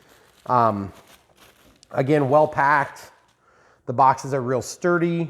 You're not gonna have any problems with these things getting damaged in transit. And it has been my experience, mostly because the shipping companies don't wanna have a problem with burning up the rest of the stuff they ship to you for your tractor in the same shipment. Poor guy. Our FedEx and UPS guys have like the hardest job ever. It's hilarious. Okay, so 5,000, 6S, 22.2 volts, biggins. All right, so let's show you charging these real quick before we dig into the assembly part. So as you already know, if you don't already have an adapter, all these smart chargers come with an an IC3, and these are going to charge on an IC5, so you'll need to have an adapter. So no big deal there. So we'll plug this one in to the largest charger I have here is 30 amp power supply. The voltage is all the way up, and we're just gonna plug it in here. We're gonna also do our setup on this pack too. So the reason I show you this is because I don't often go over this. The storage voltage is right at 3.8 volts DC, which is great. We're gonna set this thing up to auto discharge. I don't want a bunch of pressure on the lead, so I'm going to kind of play with this to get it in such a way that that's not happening. I don't like having pressure on my leads while I charge. Okay, so that's kind of relieved the pressure on it. Okay, so we're gonna click on here, try to turn that so that people can see. So the first things first, this is asking for 17.5 amps of current. This is a 7,000 milliamp hour pack. In a hurry, I could charge it fast like that. Can you get that exposure to like go a little bit lighter? takes a while. I'm gonna charge at 1C. I don't like rushing the battery charges. Okay, I'm gonna go back. I'm gonna press and hold. Then I'm gonna go to smart, and I'm gonna go to the auto storage at 72 hours, and I'm gonna set it all the way to 240 hours. Now, why do I do that? Because that's just, I'd rather have them charged for the longest. Now this is gonna make your battery last less long. Now on this particular pack, I could probably set it for less. Now I'm just gonna press it and press start. Okay, so there it goes. So it's gonna go, and this is gonna tell you how fast it's charging. This is gonna tell you how much has been forced into the pack in terms of milliamp hours, or 1,000th of an amp. Look how fast it's going, that's awesome. Now let's, we're gonna set this one up too for the 5,000 milliamp hour pack. Of course, grab yourself your adapter. The reason I chose to use these two is because they happen to produce the most speed in this situation, okay? Now you don't actually have to plug in your balance lead at all, okay? Which is kind of cool. Now I'm not suggesting you do that. This one's set to 8 amps. I want to set that down to 5. Because that's what I want it to be set to. And you can start it, and it'll charge it. Now, how does that happen? How does this battery get charged without the balance lead being plugged in? Well, that's the quick spiel, is that these things keep balancing the cells all the time. So each of those 6 cells is being actively managed by the smart chip in there, which is awesome. And that's also how the auto discharge is set up. Now, in my case, I'm actually going to stop this. Okay, and I'm gonna go ahead, and I don't know if I can do the smart setting without being plugged in. Yes, I might be able to. Smart, yep. So I'm gonna go all the way down to the bottom. Can you give me a little better angle, please? There you go. Let me get the exposure. So we're gonna go to 240 hours, and that might not be right for some of you guys. And I actually do prefer to use the balance lead. I just wanted to demonstrate that you don't have to use the balance lead. The reason I like the balance lead, excuse me, is just because I feel like you're more guaranteed to get an even balance. Excuse me, guys. So we're gonna start that, simple as pie, easy as pie. And I'm just gonna move this down and out of the way so that it's kind of away from this other battery. So that will take, I would think, between a half an hour and an hour. This one's already got 270 milliamp hours forced into it, which is pretty cool. So that being said, we're ready to do assembly, so we'll clean up the batteries and come right back. All right, so we're gonna jump into the build now. We've got everything laid out. We've got the batteries reviewed. Now we're gonna look into this manual. The manuals from e-flite are really good. e-flite Horizon Hobby product is gonna generally have some of the best manuals you can get in the industry. Talks about the size here, 38.6 inches in width, or 980 millimeters of wingspan, and about 53.1 inches or 1,350 millimeters long. That's pretty big. So we've got, if you do this, this is really handy, especially if you're doing like plug and fly planes, because it's gonna tell you how much they expect all the control surfaces to move. I do not measure this way. I basically do the electronic setup. Now this also talks about what you're gonna expect. This is asking for a 4,000 to 8,000 milliamp 30C with an IC5 or EC5. So in our case, we have as big as, what do we have? Obviously 7,000 milliamp hour. Our next biggest is gonna be 5,000. So that's pretty good. And then we have also got a 4,000. So we'll probably go ahead and try them on the different sizes. But that's just all outlined on page 3. So it shows you how to do the assembly. Looks like in the first picture I notice they're wanting us to put the vertical stabilizers and rudders on. So we'll probably go ahead and do that. So it looks like as part of that process, we're gonna have to plug in the rudder plugs, which is not a big deal. If you're in any doubt, if those things aren't centered when you get them, go ahead and put them in a servo tester and then move them to the appropriate position to make sure that they're centered. If they come centered like this, that's usually a pretty good indication you don't have an issue. Okay, so I'm just gonna grab one of these tools and just grab this. Ooh, it wants to fall right in there, doesn't it? I'm gonna get myself probably just a small screwdriver. Nothing super fancy, but I just don't want that thing to fall down in there. See what I'm doing? I'm just grabbing into the wire there. If you guys are doing a plane like this, my guess is you've probably already built a plane similarly. This is not going to be a starter plane, more than likely. If you're starting on this plane, you'll probably be finishing too. So I would highly encourage you to not start on a plane like this, even though it has safe sensor-aided flight envelope, which is going to automatically level the plane. It's also going to limit your bank angles and your pitch angles, okay? Even though there is safe on this plane, safe in this application makes the plane a little bit easier to fly. It does not fly the plane like other applications, okay? So make sure your yellow and your brown line up and go ahead and plug these in. Okay, so you got yellow or orange, and then you've got red in the middle and you got brown on the one side. Okay, so that's easy. Then we have to slide this down here. And then these do bolt together, it looks like. I can see there's bolt holes here. There's a good sized cavity down there to actually tuck the wire into. You're gonna be able to see better on the next go around, hon. Okay. Sorry. That's all right. I mean camera crew. Jeez. Might get the wrong idea about us. Okay, so we'll just stick this right in the hole. Boy, that's actually a pretty tight fit, surprisingly tight fit. Okay, that's awesome. Very clean line. Okay, you guys are gonna get a better view of it on the other side, I promise to show you.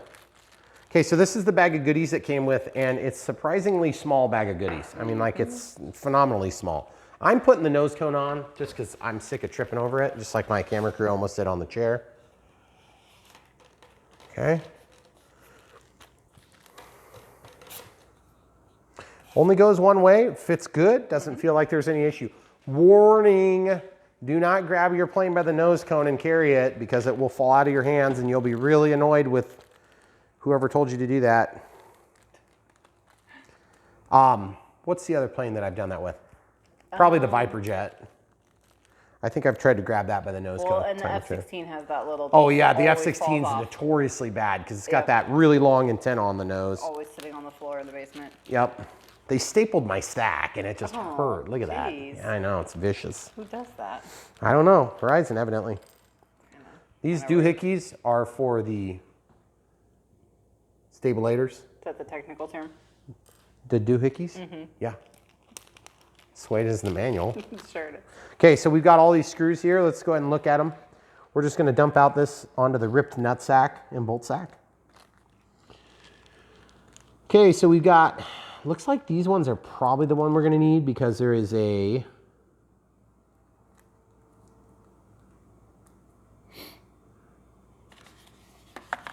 Yep, that's the way that's going to be because there's that recess to receive it. Although it doesn't look very long, not very much penetration. I'd like to get a little deeper myself typically. So what we're going to do is we're going to find the right size hex driver. I think it's 2 millimeters, right, camera crew? Is that what you were telling me? Yep, should be. I'm just gonna like try them. I'm not gonna read the side because that's too much work. Where is the 2 millimeters? 2 millimeters. There it is. Yep, it's definitely 2 millimeters. Okay, so if you wanna, you could go to the other side, like over my left shoulder, if you really wanted to see. Well, we'll be able to see over here too. There we go. Perfect. Was it Tom that sent me these? Tom sent me these screwdrivers and this Robart stand, and it was hilarious because you know they say no good deed goes unpunished. Well, he sent me the Robart stand, and I probably told you this story, and it was just a nice thing. He just wanted to help us out, and it was appreciated, but I was like, you got to be kidding me. It showed up, and the post office had screwed up the packaging really bad. So the foam thing that got shipped to me managed to have a bunch of pieces missing from it. These pieces Yeah. that actually hold the plane up. And so poor Tom had to go out of his way to reship it. It was kind of comical from my perspective. Okay, so I'm noticing that these screws almost don't feel like they're reaching through. Let's show the people a close-up of my hand. If you want to come over to my right side.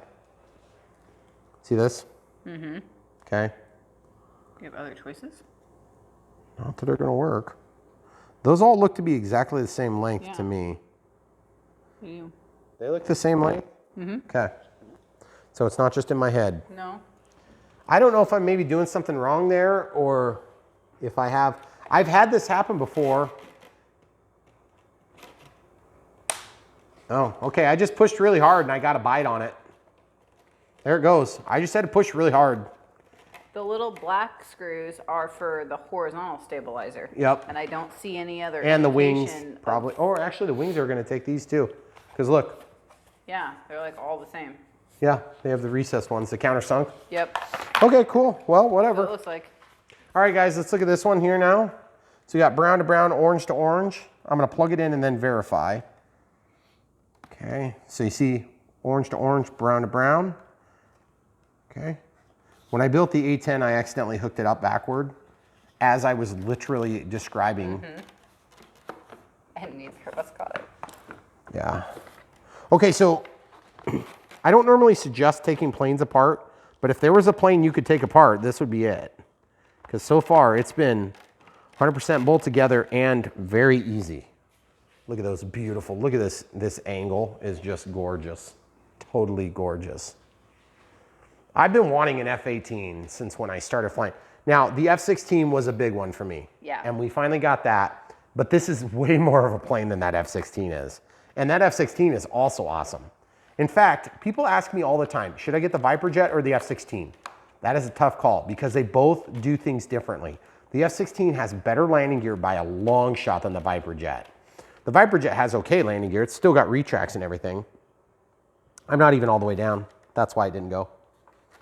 But I can tell you this, the F-16 is actually slower, and I feel like it's less performance than the Viper jet. The Viper jet is beautiful. It's very detailed, but you're gonna fight getting that battery in there. You're gonna fight hard compared to the F-16, where you can just do some really simple modifications, which I review in order to get that battery to fit gloriously and get that CG way back so you can do those wonderful flares on landing.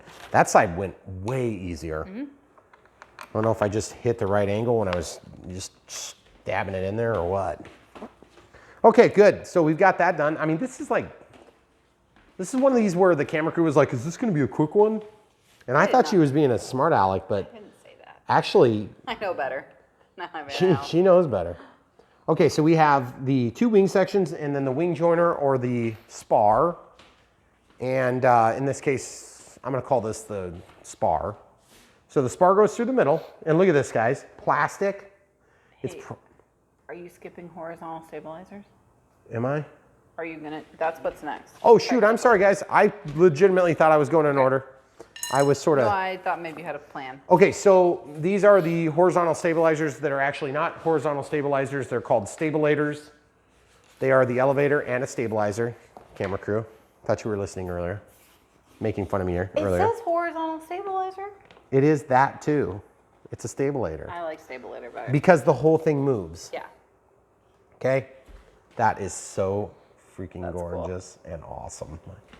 But I've also heard some things to be nervous about on this, so hopefully we don't run into problems with that. This drops in there.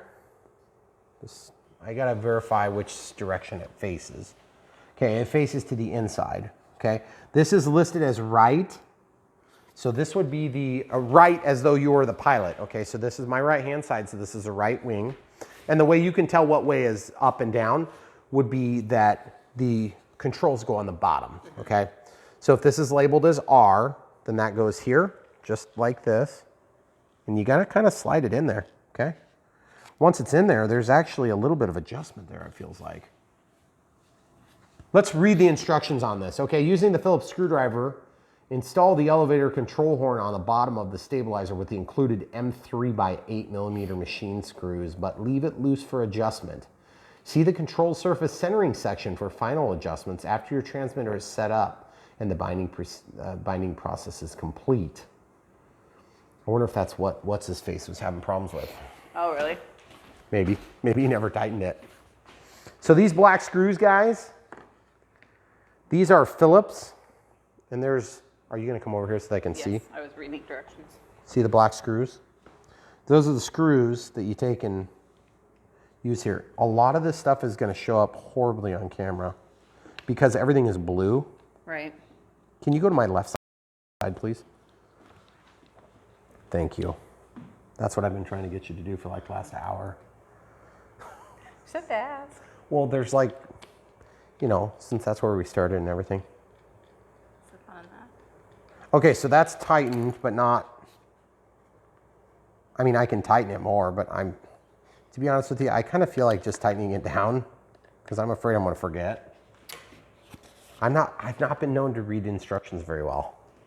Okay, so then we have to drop this thing down in here. This is gonna be like our little bushing. I don't know if we're gonna put a screw in that or not. Maybe you should read the directions. There is a screw that goes on the top portion and it passes through into the output shaft, and that's what actually transmits the movement, okay? So at this point, we need the plane to be upside down. So why don't we go ahead and build the left side now before we continue onward.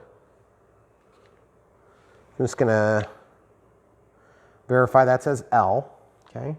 Because if we had, if the manufacturer ships you 2 rights or 2 L's, you're gonna be in trouble. So definitely look at that. Don't just assume you. Oh, like snapped in. Yeah, I know, the other one did too, kinda. It's really hard to slip it back and forth though. See how, like you almost have to basically stick it in there where you want it and it stays.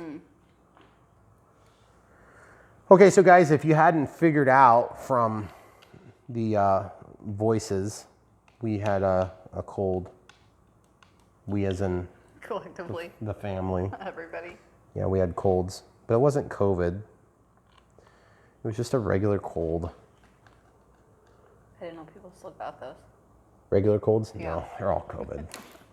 Okay, so there we go. So we've got this thing here. We got that thing there. We got this thing here. We got that thing there. I'm just making sure they don't slip and slide easily. And then these sets, see that?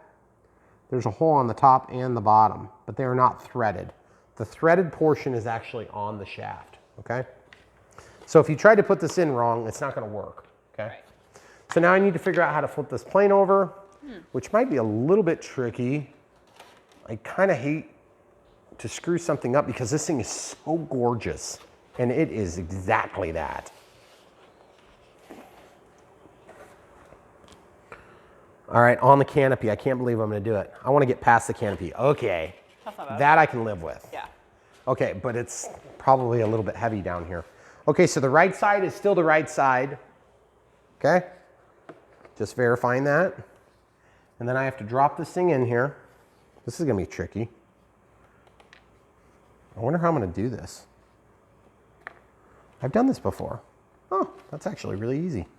That's like way easier than I thought it was gonna Did be. it just go through It just happened to line it in there. So now I'm gonna grab a Phillips screwdriver and I'm gonna try to, you're gonna have to go up a little bit if you can. See how I'm just walking it with a screwdriver? Oh, that was way easier than I thought it was gonna be. So we just built this plane the other day. We spent so long on that stupid wire. Do you remember that, Megan? You're gonna see it. Which, oh, the little. The yellow one. Yeah. It I was know. ridiculous. It was ridiculous. And yeah, so we've done a lot of different projects on this channel. And We have? some of the stupidest things are hard. And then some of the most like ludicrously strange things like this are easy. So I don't know. It's a good thing we don't videotape like installing attic ladders. I thought you were going to say the other stuff. Oh, jeez. I was going to say, well, it would be a little awkward. Thinking like garage door openers. Oh, or garage ceiling door fans. openers, ceiling fans, Security light installations. That's on our list of, we're lucky that we didn't murder each other projects. Or you, Things me. you shouldn't do before you get married. Well, Because then you wouldn't. you wouldn't. Yeah, you got to be married. You got to be married Be first. committed. Okay, so, oh, it slipped out of the way on that one. So I'm just going to grab the tip of the screwdriver and just kind of try to line that up. I'm going to hold this with the tip of my finger, the pad of my finger. It's going to be like almost impossible for me to be out of the way for that. Sorry, folks. Okay, there it goes. Just kind of walking in. This is machine on machine, so it's super easy. Not like you're going up against plastic. Now I'm going to torque that down like crazy, okay? So that's what moves the whole stabilator, is that little. Technically, that pivots. Now, my understanding is that these should be able to move independent, but I don't know how the radio is configured. There's actually a servo on each side. So one of them is very likely a reverse servo, or they're using 2 independent channels. Because if they're going the same direction, like this one would have to be mounted on the top. So they usually have one that's reverse. So if you crash your plane and you're trying to buy parts, pay attention to that, because there are regular ones and then there are the other side. There's one that's reverse and one that's normal. And no, I don't know which direction it goes. It doesn't matter. It's just one goes this way and the other one goes that way if they're the same. So they have to have one that's reversed so they go the same direction, just like on flaps, provided they mounted the flap servo in the same layout on the wing. Symmetry on an airplane is typically important, so that's why you're going to see that manufacturers are going to mount the servos in the same configuration. See how these are sitting here, the body of the servos here? Now let's look at this one. This will help make my point. Of course, this is about the worst example because you can't see through. See how those servos are in the same position and these ones are opposite? Touch your finger to the A. Oh. Touch that. Right there. No, go to the middle of the A. There you go. That's the inside of the aileron servo. Now touch where the body of the servo is. Nope, there it is. There. Go forward a little bit. Right here. See how they're both on the same side? That's because these are both flap servos. So when you actuate the flaps, they operate the same direction Together. at the same time. Makes Whereas the ailerons operate in the opposite direction At the same time. at the same time. Got it. Yep, generally speaking, unless you have differential. That's totally what I was going to say. And you would. Are you going to flip the plane back over or no? I'm thinking about it right now. I'm kind of weirded out by this. Oh, so they don't stick out of the wing. You gotta run the wires over. Yeah. That's a bummer. I was all excited. What? I thought I was just gonna slide them in, like the last few planes we've had from Horizon. Oh, you still have to actually plug them in. You still have to actually plug them in. Okay, well, I mean, that's not the end of the world, but it's a little bit annoying. I thought we were gonna get away from that Horizon. Okay, so this has got me a little bit weirded out here because there's, why is there a Y cable? Oh, we're pulling lights off of that. See how there's a Y cable, folks? And see how this one is just one cable? So I'm guessing we probably are pulling lights off of that Y cable. For those of you that don't already know this, LEDs take usually about 3 volts DC, okay? About. And then there is a current limiting resistor so that it doesn't go through and just burn it out immediately. The current limiting resistor is sized for the color of LED. So when you run LEDs, like I used to do LEDs all the time, this one comes with LEDs by stock, I would steal power from the servos going out to the wing because you've got power right there. And you could just go this short distance to get to the end. And so I would just go in here and surgically remove a short section and then tap the red and the black. Or red and brown in this case, because this is the, this is like the Hextronics color code, as opposed to Futaba, which would be white, red, and black, okay? So the reason I do that is because you have the receiver voltage, which is run on usually 5 volts, but sometimes it's 6 volts. Is coming from the BEC, the battery eliminator circuit. That's part of the ESC in most planes. And a lot of times with the EDFs, they'll actually have a separate BEC if you have 2 of them. So like on the twin, I think on the EC1500, they might have a BEC. And like on the Airbus A330 I was flying the other day, we had an external BEC. There's also BECs in each of the electronic speed controllers, but we don't use those. So did that confuse you? Okay, good. I'm glad. So let's show the people at home what's going on.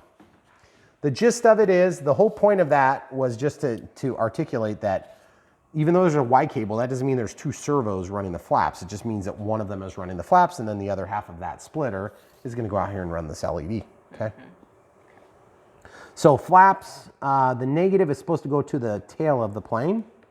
So I'm going to, of course, I picked the one on the top first. That was kind of dumb.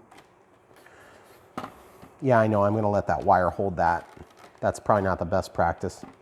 Okay, so then aileron, same thing. The brown is gonna go toward the rear, which is our negative. And then S is signal, and then plus, of course, is plus. So negative volts DC, positive volts DC, and then signal. Signal, positive, negative. All right, so for those of you that don't understand half of that stuff I just said, you're probably getting into this plane too early, so just hang it on your living room wall. Just kidding. About the living room wall. No, you're not. This would be like one of the more beautiful planes we have. No. Hey, Still no. Yeah. where's that screwdriver? I need something to ram it in with. Oh, it's under the wing. There it is. Sorry, camera crew. The actual screwdriver? Hey, you're pointing the camera off and... I know. So I'm just gonna stuff these labels in to this little tiny, teeny tiny hole. And I'm going to attempt to get them to kind of tuck in here, and it's not very fun. Okay, once you get those lined up, once you get them lined up and you redo it 3 times, then you can just slide it in, and it goes actually not horribly. That was maybe not my favorite process in this build. Kind of seems a little bit unrefined compared to the rest of the build. Yeah. It was pretty simple and easy. That was still like 100 times easier than that little yellow plane we worked on the other day. Okay, so we're gonna slide this in. We've done worse. And that's just comparing it to stuff we've done on camera. No kidding.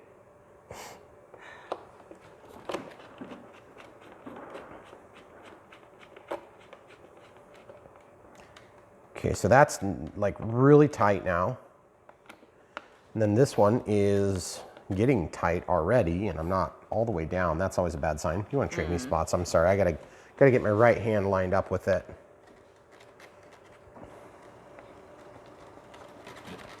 Man, these nut drivers do make it so much easier. Yeah, who would have thought the right tool for the job? Okay, so there's a right tool for the job, and then there's a better tool for the job, okay? What's that? Well, I'm just saying, in this case, this is a good tool for the job. Now, I did not put my wing joiner in yet. I'm gonna put that in. At this point, I probably should have just done that earlier, but I was distracted. Uh-oh. I was wondering about that. That's strange. I don't usually have that problem. I can usually get it rammed in there pretty good. Oh, come on. You don't want me to take it out, do you? Well, I'm a little bit concerned if I don't pull this thing out, it's not going to get lined up straight. I just don't want to have to redo those stupid wires. I know. Can you just loosen it a little bit? Maybe. Good point. That's what I'm going to try first. Of course it was. So we'll loosen this just a little bit to give us a little bit more play. And then with that play,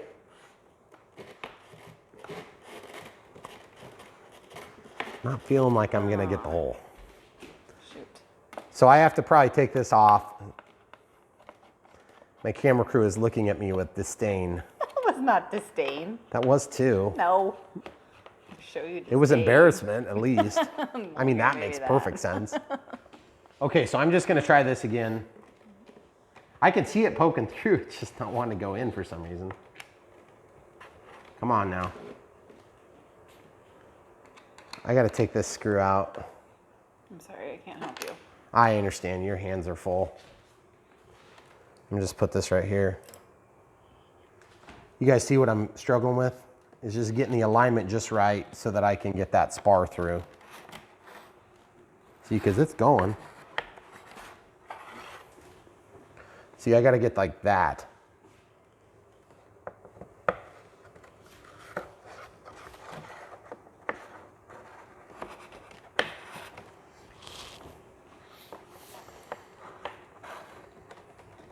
Come on. What is wrong with this thing? Get in there. All right. Time to get serious. Now I got to pull this down and figure out why it won't go in.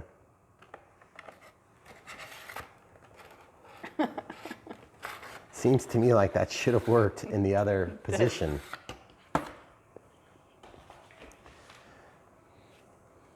We'll pause it. Okay. Okay. So, exactly like I was saying earlier, you start with the wing joiner, you slide it in, and then while holding the wing joiner, you make sure that your brown wires are back. Aileron is getting plugged into the aileron plug. I'm going to hold this plane and then force that in tight. I'm going to just visually inspect that it's seated all the way along this little flat line, which it was. Then I'm going to do this side. Man, this blue is going to... It's ridiculous. I was just going to say, It's terrible. It's really got to be fun to film.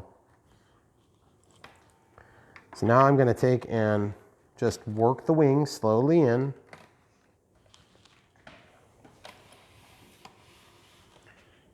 Sorry. Okay. I need a Phillips screwdriver now so I can rework the wires into that little recess here.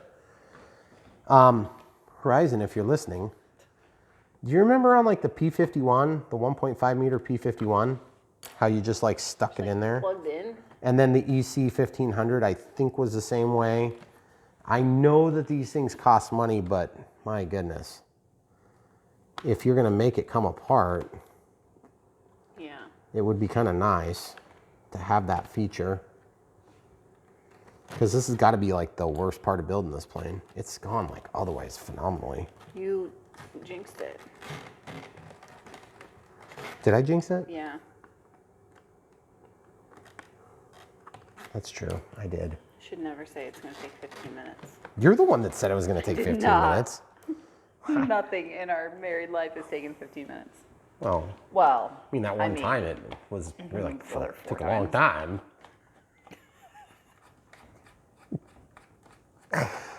So we're gonna put this in, and then we're gonna do the other side. So it's torquing down there just fine. That was really not too bad. That was not too bad. I mean, if I would have done that right, this would have just been a boring build. I know. It's been like any other productive member of society on YouTube. People are just here to watch us suffer.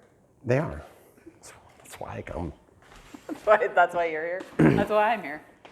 So, oh, by the way, we do have a bind plug that was in that bag of goodies. Oh. I guess I was under the impression this had the newer receiver, but maybe it doesn't. I'm not sure. I haven't even looked yet. AR636B. It's right? a 636B? Are you sure it's not the 637 TA? No. What's this? Okay. I'll take your word for 636B. it. Hey, camera crew, are you going to film this? No. I already saw it once. It's pretty exciting stuff. You want the negative going back on the aileron. Okay. So you're going to slide that thing in. And then you're going to put the flap. Same thing. Make sure that your negative is going back, which is brown. Okay. Ooh. Ooh. Oh, yeah. Got it in there. Good. Really had to stuff it tight.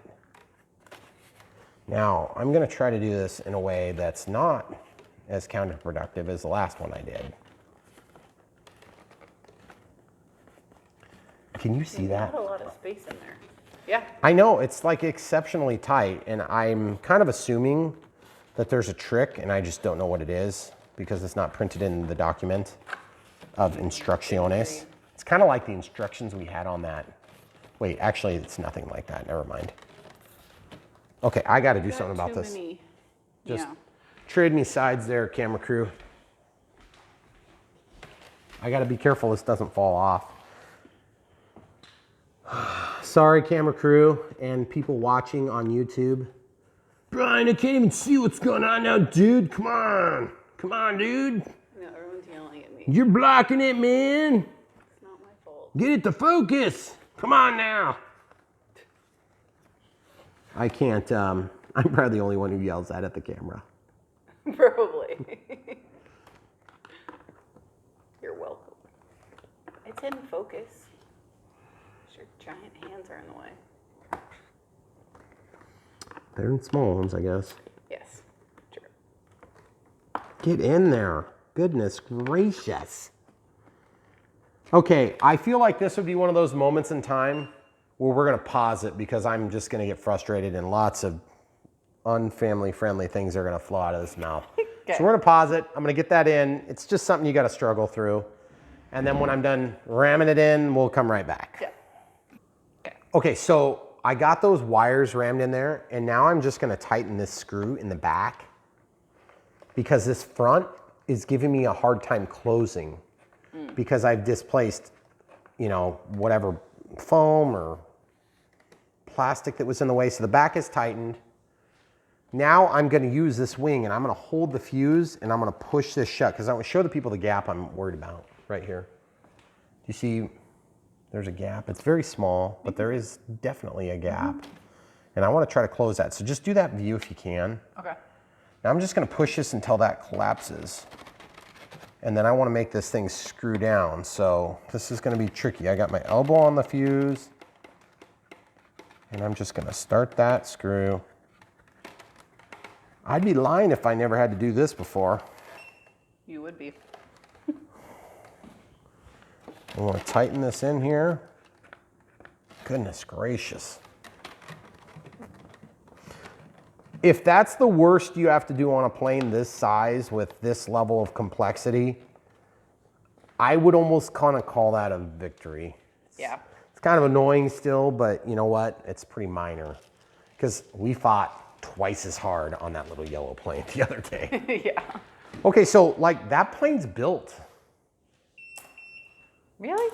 Yeah, like it's built. What's that beeping? That one's done. They're both done. So the 5,000's done and the 7,000's Yeah. done? Oh, buddy. That's pretty awesome stuff. Okay, so why don't we start with the 5,000 when we get ready to do it. We'll use the 5,000, okay? Okay. So 5,000 milliamp hour will be our starting point. We'll fly it with the 7,000 as well. Oh my goodness. Well, let's not get ahead of ourselves. We still have to do more building. You just said it was built. No, I gotta put the things on the ends, the missiles. Oh. It should be pylons. Yeah, there's the ordnance. See, I might put the center drop tank on just because it looks cool. But I mean, those big drop tanks, why would you ever do that on an aerial demonstration aircraft? It's not like this is... They're cool looking if you're not into scale aircraft. Well, so there you go. That answers your question. Why you cared. What do you think the rest of the people watching this video are gonna be? Oh yeah. Just here to film. Just here for the quality. The quality commentary. I'm just gonna slip these in. They just go in, they go into the square box and then they slide back, okay? Show you over here, there's actually this vertical fin here too, which helps a little bit with aerodynamics too. So in, and then once you're in, you slide it back. It's pretty simple. And to be honest with you, this is one of the only things I didn't like on this plane in terms of looks. Now obviously, on the real one, you wouldn't have, you know, sidewinders on the side there, but you would have these antennas, which is a very cool detail. Okay. You also have to do your decal if you're gonna. Oh, the vertical stabilizer decal. Yeah. How about we just throw these on here so people can see what they look like, and then I'll immediately take them off. Okay. After I'm done gagging. It's not that bad, guys. It's a good thing you're not like picky or anything. It does kind of look cool. Problem is ordnance creates drag, and you would never put ordnance on, you know, you'd never put ordnance on this type of a plane unless you were in Russia. And then you would just be pulling them off of their, you know, their sorties. They'd be like, come on in, we need an air show. Just leave all your missiles on. We've been to a lot of Russian air shows lately. Oh yeah, yeah, I go all the time. That does look pretty sweet with all the ordnance, even though the ordnance is totally out of place and ridiculous. And yet it does look awesome. Oh my goodness, wow. Whoa. Ooh, makes it kind of hard to hold. There's a lot of crap on there. It's a little, it is a little excessive. That does look pretty sweet. Does that look good? Yes. Does it make me look better? No? Okay, didn't think so. That does look pretty sweet. It's big. It is really big. It's big. Look at the end. The boys are gonna freak out. Don't hold it by the nose, jeez. By this thing? Control your tip. Oh! See? If it gets really screwed up, you can replace the tip from what I understand. Sounds expensive. That is really gorgeous. Okay, so now I don't even know if I can put this back onto the... You probably can't now. Gosh dang it. Actually, I think you're good. Yep. Yep. It does actually go back on there. Sweet! So where are the landing gear? Yeah, the rear gear will clear, but the front gear won't. So what we have to do now is we have to do our decal. I'm just gonna do 7 and I'm just gonna follow, I'm gonna follow the crowd, just like a follower. I cannot believe that. It's ridiculous. So where do we put it? Just on the wing? I don't know. We just put it on the vertical stabilizer? Yeah. Okay, that's easy enough. It says as desired. So like just wherever. Okay, so there's a 7 over here. You guys see that? That's the incorrect placement. Okay, I believe that one goes over Shmya. Hey, I keep moving and I could move the plane. Yeah. There we go. That would be correct. Now let's verify that before I stick it on, because you'll notice this 7 is canted the other way. Can't. It's important. It is. I think it's very important. I made decals for a plane once, and I had to work very hard to make that canted. Yeah, so did I. Oh, you remember that? What did you do? Oh yeah. What That was on the Cessna. It was on the Cessna 182 UMX. That one was a huge pain.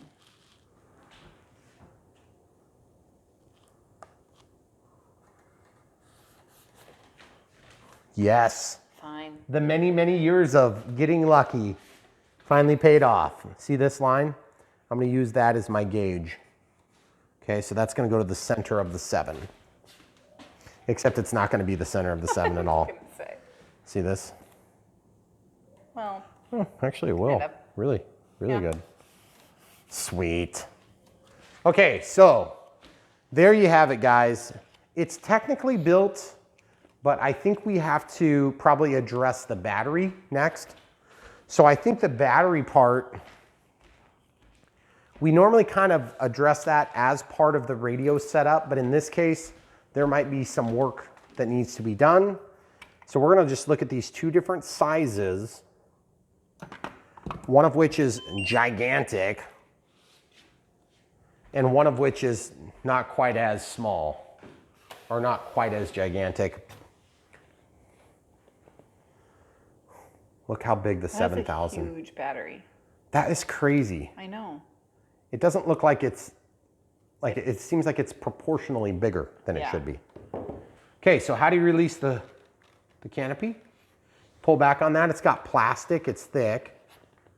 Okay, this does have an AR636B, which is surprising. Oh, that's because this is just a redesigned livery. It's not a new release per se. They've had this F-18 out for a little bit.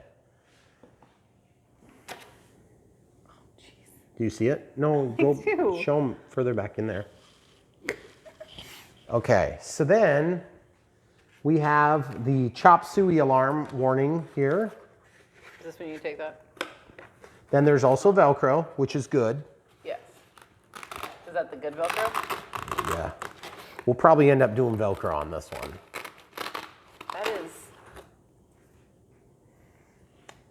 So they've got Velcro and they've got good straps. That's always handy. Looks like the antenna is taken up here and then down at that angle. And then this antenna is just out into the side. So that's actually appropriate there. So I don't know which way this will probably want to go. Seems like in every plane that's a jet that I fly, it needs to be back as far as you can get it. May not be true in this plane, I'm not sure. I haven't figured that out yet, but I'm just gonna see. Oh, good, the straps slip. That's really helpful. You see what's going on, guys? You see how this strap is allowed to slide? Sometimes they screw up and glue those straps, and it is such a pain if they do. Okay? One of the worst parts of flying a jet of any kind is loading the battery into the airplane. Absolutely. Which sounds ridiculous, I know, but trust me, it's not. They put an extension cord for the bind plug and the receiver is right here. That's kind of weird. Yeah. I don't know why they did that. Okay, so we have a bind plug here. We're not gonna bind it yet, but we'll be ready to do it next. I think, let's just see how the batteries look in here first. They claim you can use an 8,000 milliamp 6S, which is incredible. And I know, Am I crazy, or did that ESC something like 12S on it? It's 100 amp. Yeah. But I thought it said 12S on it. Not that I'm going to put a 12S in here. It's certainly not set up for that. But I just thought that is an incredibly powerful setup.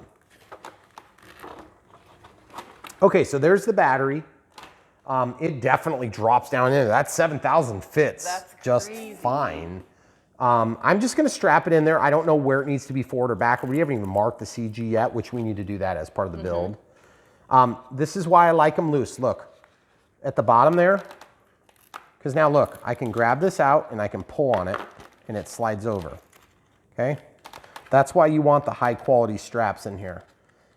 If you have a plane that has low quality straps, it's just a nightmare, okay? Same thing here.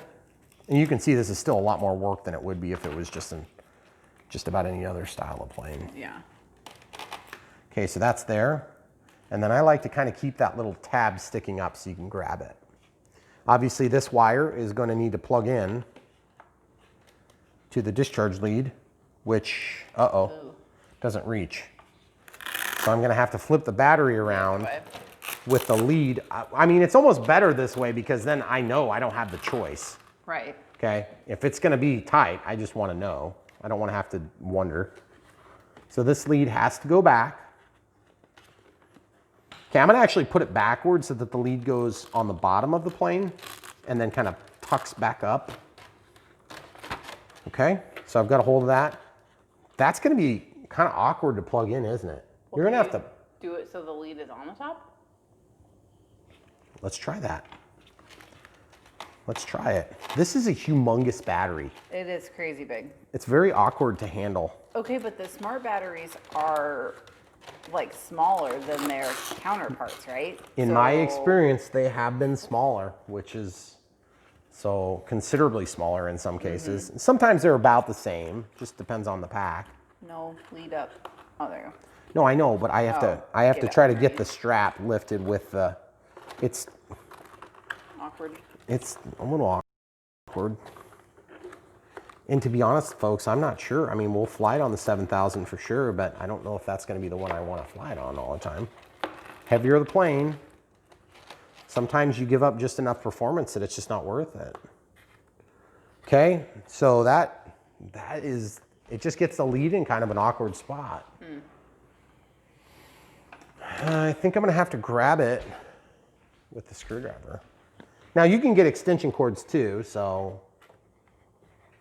I know that they're available. I just don't want to have to use them myself, so I'm not going to recommend you guys do something I'm not willing to do. I think what I'm going to have to do is I'll have to plug it in, then drop it in.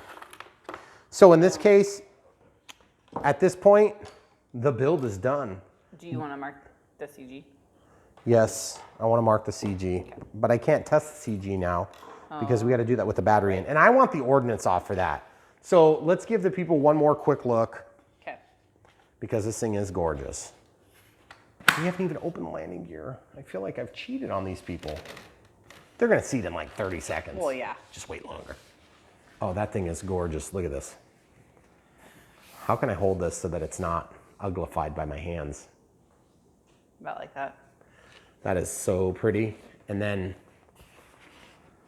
that's awesome. That is really cool. The leading edge of this is hard plastic.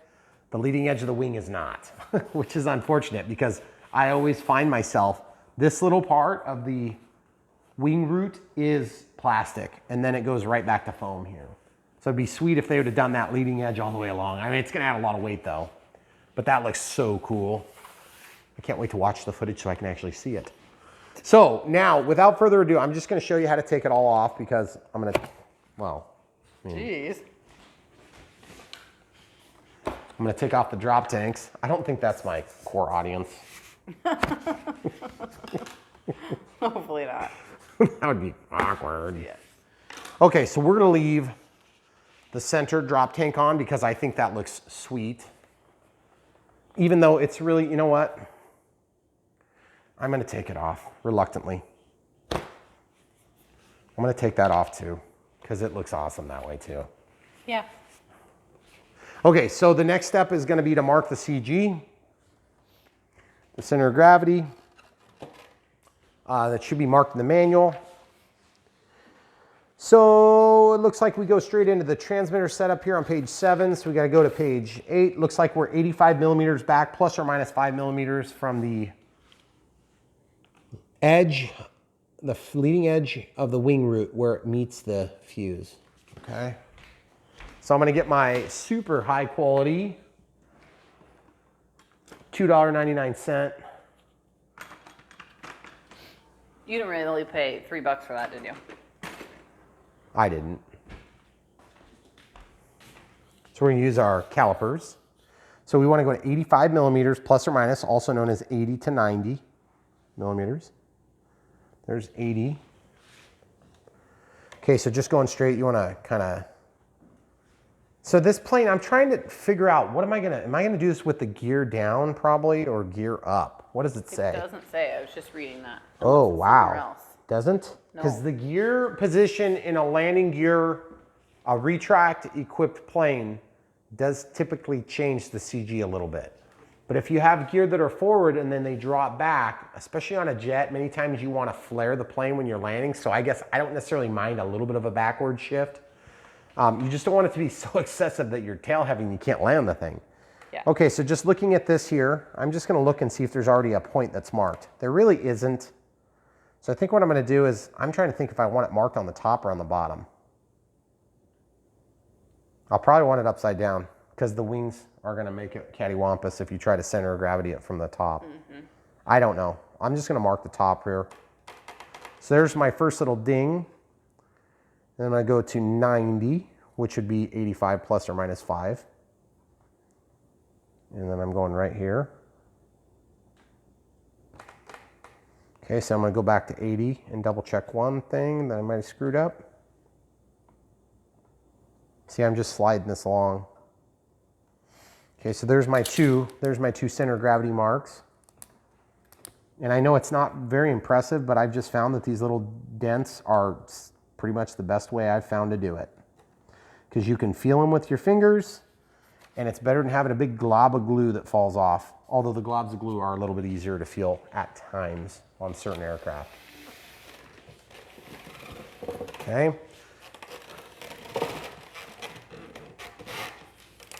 See how easy that dents, guys? Mm-hmm. Ooh, you got to be careful. I've already dented this plane a few times just moving it around on the counter. Okay, so we're at 80 to begin. So I'm just going from the top of the wing, right on the edge, and you kind of have to ballpark it a little bit. Where did I go out to? So it's at that middle line. Mm-hmm. Okay, so there's the middle line. So I'm just going to do that. And then I'm going to go out to 90. There's 90. These are high quality calipers, folks. And it looks like it's just right at that line. Mm-hmm. Okay, or just a little teeny tiny bit before. Okay, so there's my CG marks. Now we get to figure out where to put the battery, and this is where I'm gonna tell you one other tip. This is a big tip. When you are dealing with your batteries, go ahead and mark the position once you've figured it out. And then don't be afraid to mark it and then come back and just change it a little bit if you need to. But for me, I like to have this marked because when you get ready to fly, like it's dark right now, so we're doing the unboxing tonight. Hopefully the weather will cooperate to where we can fly tomorrow. But there's nothing worse to be out at the flying field and be in a big hurry and be super excited, and you know, the emotions get the best of you and you make a bad decision, and the next thing you know, you've got an F-18 in pieces. Don't do that. I would be sad. Don't be that guy. I would never do that. Poor girl. Don't be that girl. All three of you. Yeah, not me, but I'm saying. I'm sure there's somebody. There are girls that do this. Women. Better brains than me. What? Better brains? They're just different. Just different. They're into this. You claim you can't do it, but you could do it. See this? I'm gonna have to go back with it. Okay, so this is the time where I think I'm gonna reluctantly have to go ahead and switch over to radio setup, because when I plug this in, we're gonna have to immediately jump into the radio setup. So that's our next step, guys. Stick around, we're doing it right now. All right, YouTube, we're back. We're gonna use the DX18 to do our radio setup. This is a Gen 1, but it's real similar to the DX8 Gen 2, DX9 Gen 2. The IX12 and IX20 are gonna be a little bit different configuration, but they're super similar either way. So if you guys are looking for help setting up radios, we're gonna go through that right now. Obviously, this is the F-18 Blue Angels 80 millimeters EDF. And so I'm on page 7 of the English manual here. Okay, really good stuff from Horizon. They always do it. This is one of the best reasons to go with a bind and fly from e-flite or Horizon Hobby. Okay, so throttle cuts on, get your sticks in the positions you want them. By default, I want that in the middle. Okay, we got all the sticks down, got our sliders everywhere. Okay, so click, scroll down to system setup, disconnect the RF. Yes, it's gonna go into this. Scroll all the way down to model select, scroll to the bottom, add new model. Scroll over and click create. Takes a second. At this point, double check you've got an acro selected. That should be the default. We're gonna confirm that. Model name should be acro, and you can double check that you're at the right number. In my case, it's 85. Okay, so now you click, and then you scroll, and what you're gonna wanna do is type in whatever you're gonna type in for the name. In my case, I'm gonna type in the F-18. So F. You have to click again. When it's flashing, that means that's the cursor you're working with. So F-18, so I'm gonna scroll over to the special characters. So it's gonna be F-. Click again, and then scroll over to the numbers, 1, and then click again, and we'll go ahead and get this typed in and come right back. Okay, so we have our F-18 Blue Angels 80 millimeters. Go ahead and put some sort of designation for size in there. You're gonna want it later when you get up to 85 models, I promise. Okay, so you'll hit back, aircraft type.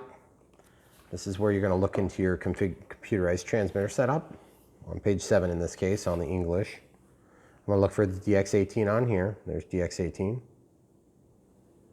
Aircraft type is gonna be 1 aileron and 1 flap. Okay, so you click on this, oops. Then you're gonna go over to 1 aileron and 1 flap. But Brian, there's 2. No, there's only 1 channel. Okay, 1 channel controls them. Okay, and then the tail type is going to be, where's tail type? Model type is airplane. Well, normal? I guess it is normal because you have a vertical surface and you have a horizontal stabilizer. Televon or televator. What was I calling them? Stabulator. Okay, then I'm gonna scroll to this and I'm gonna change that pixel. I think there's like an F-16 in here somewhere. Oh yeah, let's do that one. It's a Haboo, but good enough for me. There isn't an F-18 in there, is there? I kind of missed the boat on that one. They didn't even see what the plane was. Yeah, no kidding. I'm gonna do that one. Haboo.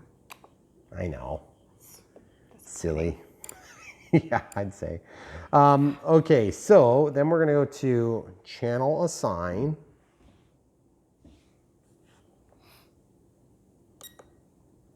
And we're looking for gear on channel 5, switch A, and then flap on switch D. I do not like flaps on switch D, but I can set that however I want. Looks like channel 6 is set to auxiliary 1. So we're gonna go to the next screen.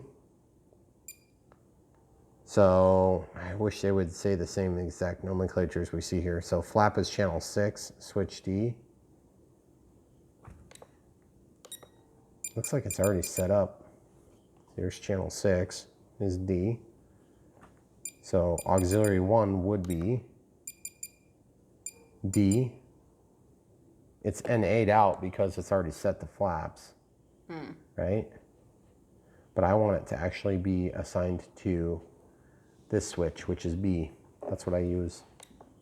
I'll put this for safe. Well, we'll figure that out in a little bit. So what else do we have in here? So we can walk out to the main menu. You can see there's the name, there's our time, and we've got the transmitter voltage. So I'm gonna click and scroll down to throttle cut. That's the first thing I like to set up. I'm gonna turn it on by toggling the switch. I want it to go to -100 when the switch is toward me. So you can see that the throttle's not moving. And when I turn that off, it does move. When I turn it on, it doesn't move. Okay, so we'll save that, just hit back. And then I'm gonna go to flap system. I'm gonna go to inhibit and click, and then I'm gonna use this to move. That's gonna set it to B. Then we can follow the instructions here. So position 0 is gonna be set to, they want you to use D, I'm using B. Probably get some pincer grip, set that up. Need to alienate. Yes, that's right. That's what I do best. -100. The elevator is obviously gonna be no correction factor on that. Position 1 is 50, positive 50. And then there's gonna be a -6 on the elevator, which is a little bit weird. Usually that'd be the other way around, but that's all right. So we're going to +100 for the full down flap. Okay, and then we're going to go -10. And I usually just kind of go with what they say on this. Speed's going to be 2 seconds. And then click, and you can walk out of that. You can go over to monitor right now, and you can check your throttle cuts working. It is. Okay, when that's off, it goes right up and moves. Throttle cuts back on. Then we have flaps. You can see the deployment speed. And you can also see the elevator. Very small correction. You can also look at the whole numbers if you prefer. Okay, so flaps are in their normal flight mode right now. So now I need to, do I have to flip anything? Dual rates are 170. Servo travel to, okay, -100. Servo retract channel to reverse. Okay, so I want to go to servo setup and I want to go to reverse gear. Okay, so that should be backward of what it was originally. Aileron expo is 15, then 10, and then 10. Okay, so we're going to go in and do dual rates and expo. So normally I set one switch to define all my different expo settings. Okay, so I'm going to turn it on to switch F. So this is my low setting. This is my where I'm going to take off from, and then this is my high setting. Okay, so this is going to deaden the controls more, and this is going to be more crazy and more responsive. Okay, this is going to be more dead and boring. This one's going to be where I take off. Okay, so I'm going to go to the low setting, which means the least amount of expo. In this case, it's going to be the lowest rate. They're suggesting 5 to 15. Okay, so I'm just going to do my standard setup here, guys. So why does that say inhibit? That's weird.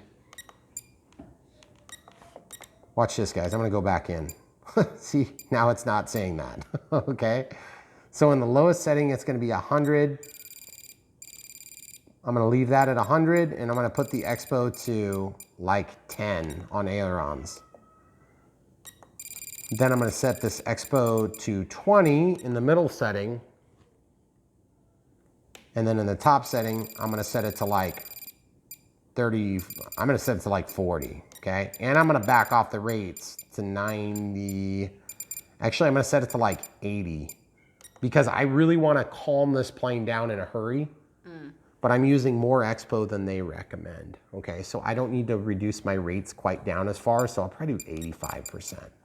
I usually go to 90 on my top expo setting and dual rate setting. Okay, so you can see that's where I'm going to take off. I've got quite a bit of expo.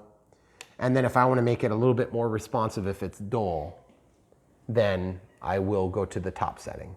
You want to pause that? Yeah. Sorry, our cat was talking a lot. Okay, so now what we're going to do is we're going to set the other two control axes, so elevator So we'll click on that. We'll go down to switch. We'll assign it to F. In this case, that's the way I'm doing it. Now, they recommend this setting, okay? I'm not doing that setting. I'm just gonna kind of do the same thing. I'm gonna do the elevator setting on my lowest or the most responsive setting to 10 for expo and then 100% for rates. Then I'm gonna go to my second setting, which is where I'm gonna take off from, and I'm gonna set it to 20. And then I'm gonna go to the highest setting and I'm gonna set it to like, let's do 30. This is the elevator. Actually, we'll do 30. And we'll drop the rates down to 90. Let's do 90. Well, let's do 90. Okay, now the reason I'm being more careful on the elevator is because even on low rates, you're still gonna be 70%. So we're still significantly more control authority than what they recommend, okay? And when I say control authority, I mean the maximum output is still 90% of full output, but we have a lot more expo. So the middle of the stick, you're still able to pull the stick down and get 90% of your change. Whereas if you did this, you're only ever gonna get 70%, no matter what you do, even if you pull that stick all the way back. And so I wanna protect my ability to land the plane, okay? That's been my predisposition as I set these up. Now I'm gonna go to rudder. Now rudder's gonna be the most flexible of the three because it's gonna be the least of an impact, okay? So they're recommending the rudder is set to 10% expo and 5, which is a little bit weird. It's somewhat counterintuitive. Typically the ailerons would be set lower so you have a high roll rate, and then the rudder would be set a little bit higher because you don't need to use it all the time. And the rudder rides along with the throttle, so you have more of a propensity to have some interference as you move your thumb through that range. Okay, so we'll just set that to 10, then we'll do 20, then we'll do 30, and we'll back it off to, let's back it off to 85, okay? So that's more than I would normally do. I'm being extra picky on this part because I wanna make sure that this plane lives to see another flight. It's an expert level 3, whatever that means. So it's probably gonna be a little harder to fly than what I'm used to. So I wanna give myself a good chance. Now, you could just follow the instructions and you have a good chance. All right, so safe is gonna have to be assigned to. If we do safe, we're obviously gonna do safe so we can show you if it works well. Like I suggested, if you depend on safe to fly an airplane, you probably don't wanna be flying this plane. But if you wanna have safe as a get out of jail free card, that might not be a bad option. Okay, so let's look at how we do the binding. I have a question though. The timer, was that from the manual, the 5 minutes? That's a good point. Default? Let's look what they suggest. That, of course, is not in the radio setup. It's way at the beginning. 3.5 minutes. Yeah. So. Because then you need to do like your 1 out and Yep. tone and stuff. Now. So I'll go into, whoops. So now I'll go to timer. Timer is going to be set to 3 minutes and 30 seconds. That is a really short flight. Active for the 1 out. That means that when you go over 25% in this case, it's going to start the timer and then it's going to keep running until it's over. Now, you can make this so that it only runs the timer when you're over that percentage. That makes good sense for a glider or sailplane, but it doesn't make good sense for an EDF because they're really power hungry.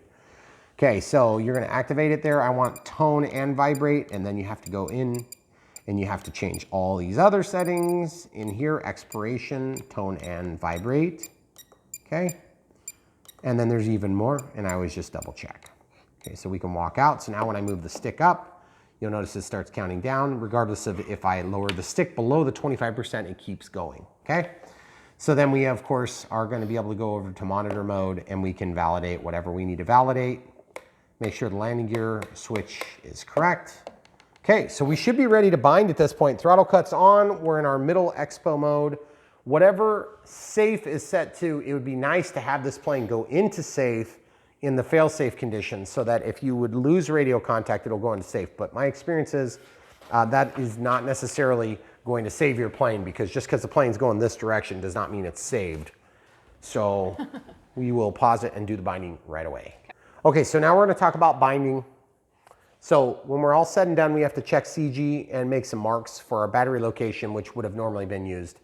in the build part, but that's okay. If you're jumping through the video, of course I put timestamps on these things on the longer videos, and some of these planes get pretty long. So that being said, in order to bind with Safe Select, you plug in the plug, then you plug in the battery, then you unplug the plug, and it keeps flashing.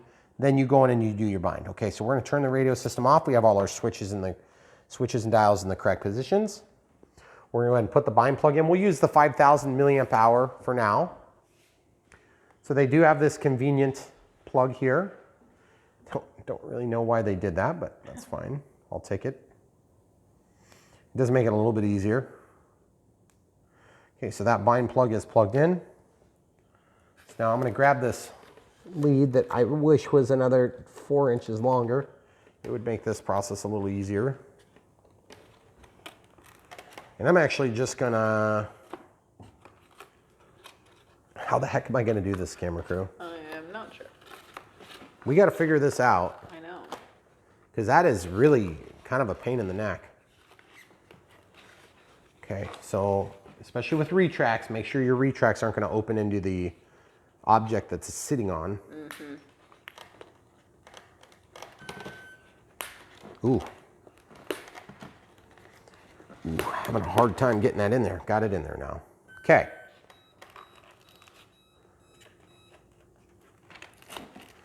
Okay, so I don't really care how that sits for now. Now we're gonna disengage the bind plug.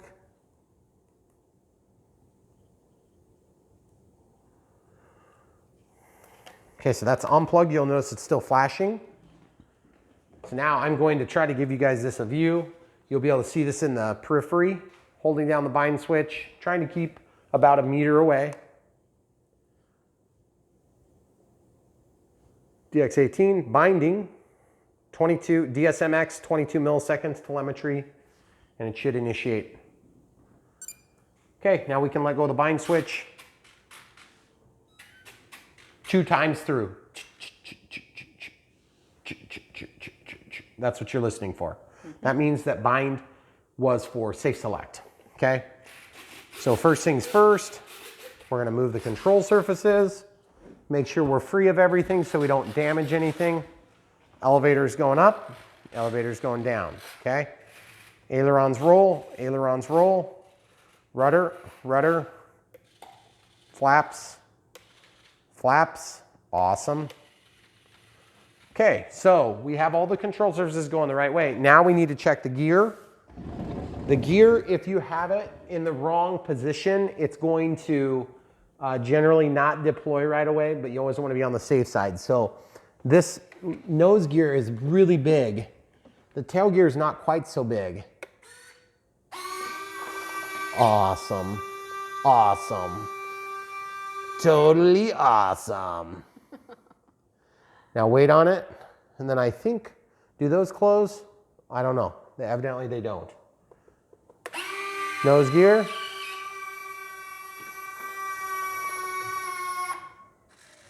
Oh, so cool. Okay, all right, that was awesome. All right, so now the next step is, okay, throttle cut is on. We should probably just make sure that the throttle is gonna work. Throttle cut's off. Are you ready? Yeah.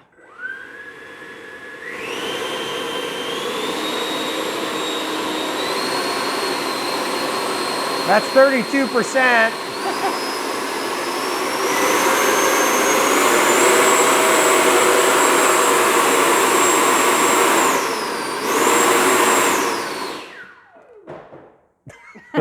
Okay, throttle cut's on. That was cool. Okay, great. So that 80 millimeter EDF is crazy, but did you notice that it was moving the elevator when I ran the throttle?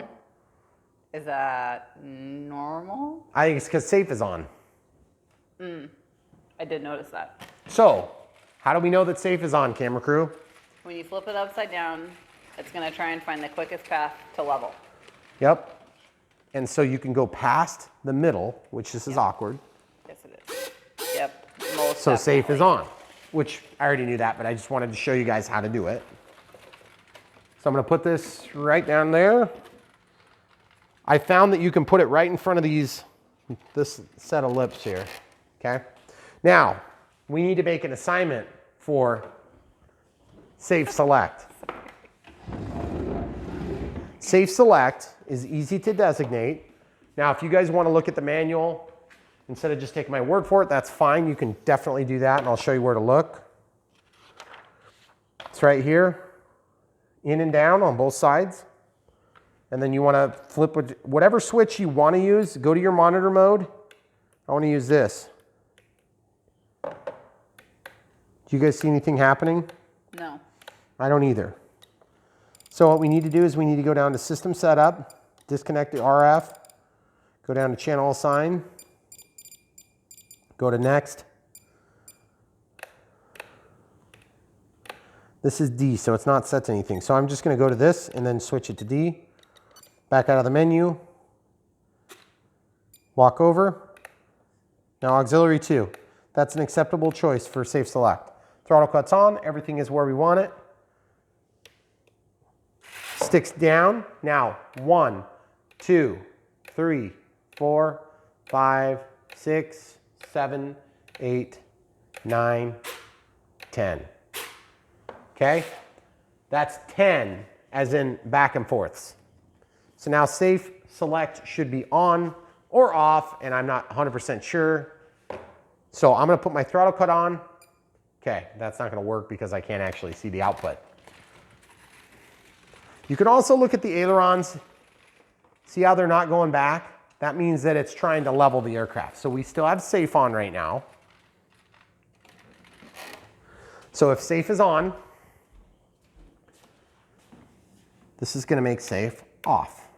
Okay, I want that condition to be backward. So I'm going to click the servo setup. I'm going to go over to reverse, and I'm on auxiliary 2. Okay, so now Safe is on, Safe is off. Safe is also off, Safe is on. Do you guys understand that's a 3-position switch? Mm-hmm. Okay, so you can use the 3-position switch, that's fine. So now Safe is currently off. You see the ailerons are not dancing around until now. And it's trying to bring it level. Okay? So now we've established Safe being on. I'm going to find a spot I can grab this, and I'm going to retract the landing. I'm going to put the landing gear down. Oh, that is so cool.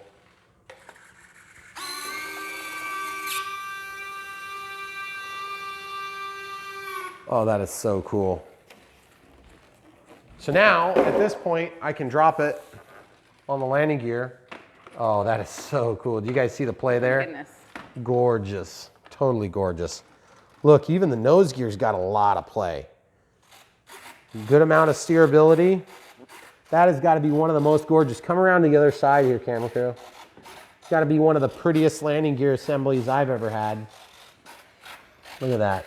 That's gorgeous. It's got the tow hook. This would normally drop down on a carrier. Of course, they don't launch the F-18 from the air.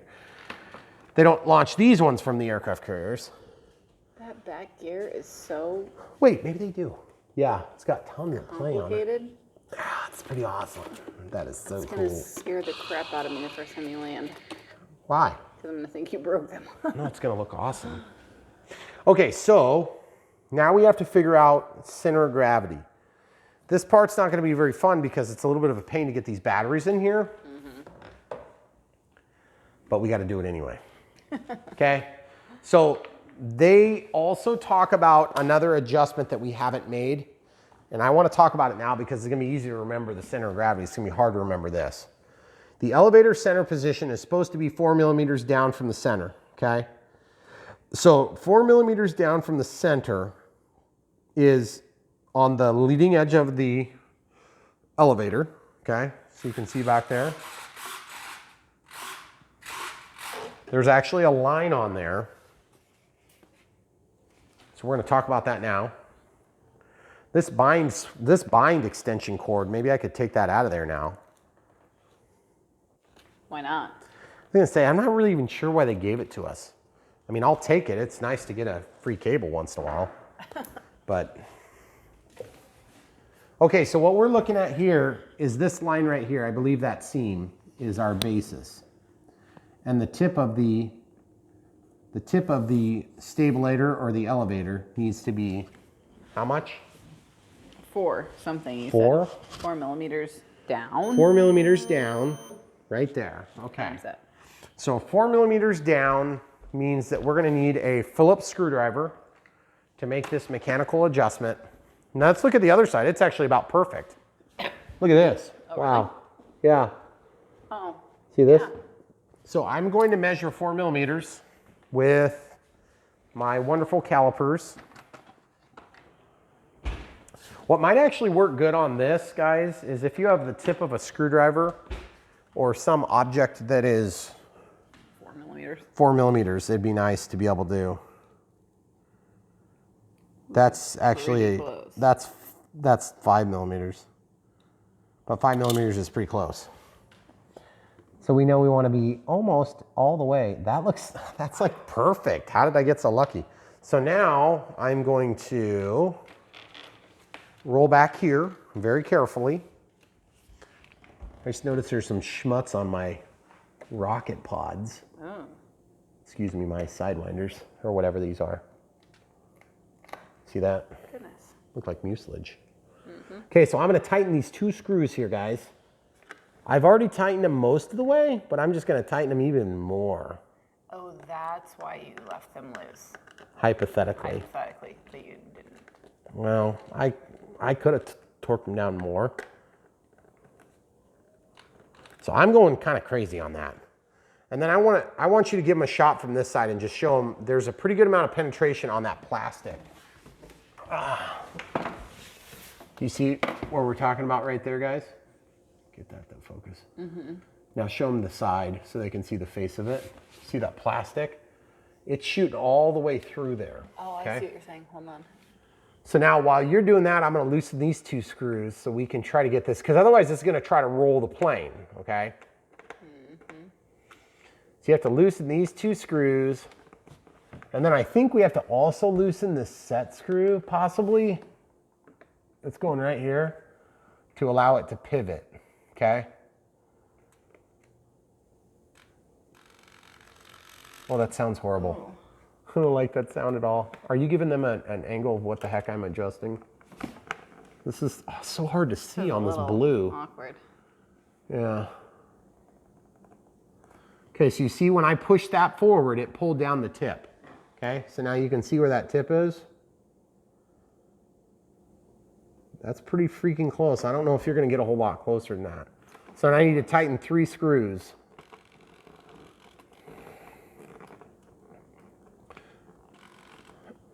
Okay, so I tighten the front one.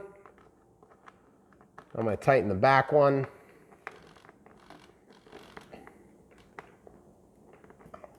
Okay, we're getting close. Then I'm gonna come out here to the end. I'm gonna tighten this one.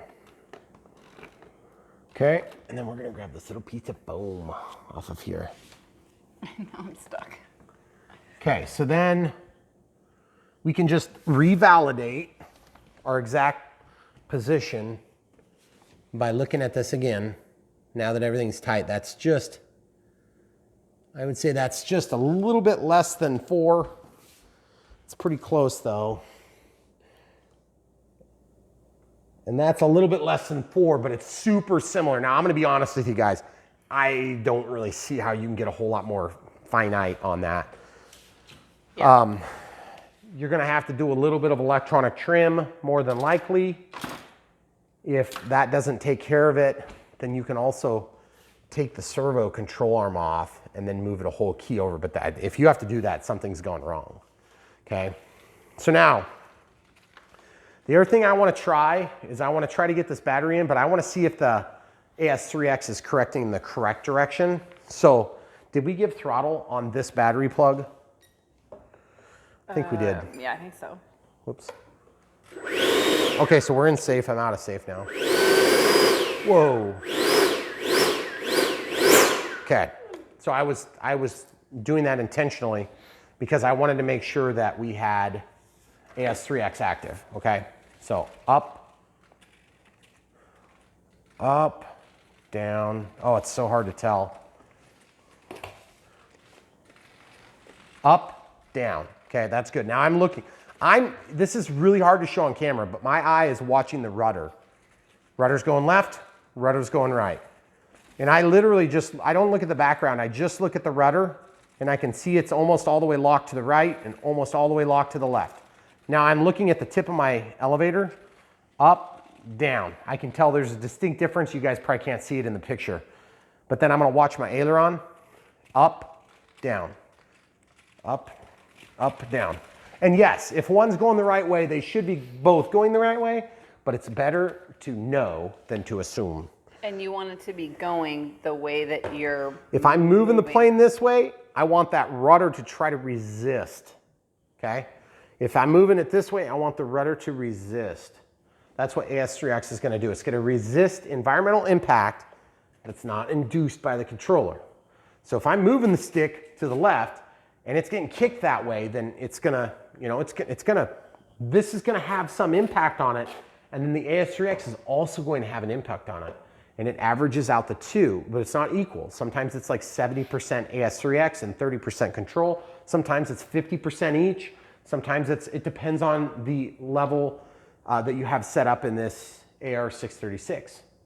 And you can set that. And so for instance, when you have safe on, that's where you get your limited bank angles. Because once you reach the limited bank angles, then they just make it 100% controlled by this and 0% controlled by this if you're trying to command it to go further. Did that make sense? Mm-hmm. Okay. Yes. All right, so speaking of limited bank angles, I don't even care about it. We'll just show it to you in flight because honestly, it doesn't really even show up that well on camera. And if you need safe and you're flying this, you're gonna be disappointed. Please wait, get an easier plane to fly. This is gonna be awesome to fly. I'm hoping I don't crash it. All right, camera crew, let's show them the battery bay here. Okay. So this is my next challenge, and that is to get this all to fit. Now, it's not that the battery won't fit. There's actually a ton of room in here. It's that it's like really hard to reach the plug, which is like, come on, guys. Like, come on, man. You know, the thing. We're going to get that all the way back. We're going to drop it down right there. Now, we're going to stick this in here. We're gonna actually pull the slack. We're gonna walk it all the way down in there. See, the slack wants to come back up, unfortunately. Okay, so we'll just get that somewhat tight and we'll leave it, okay?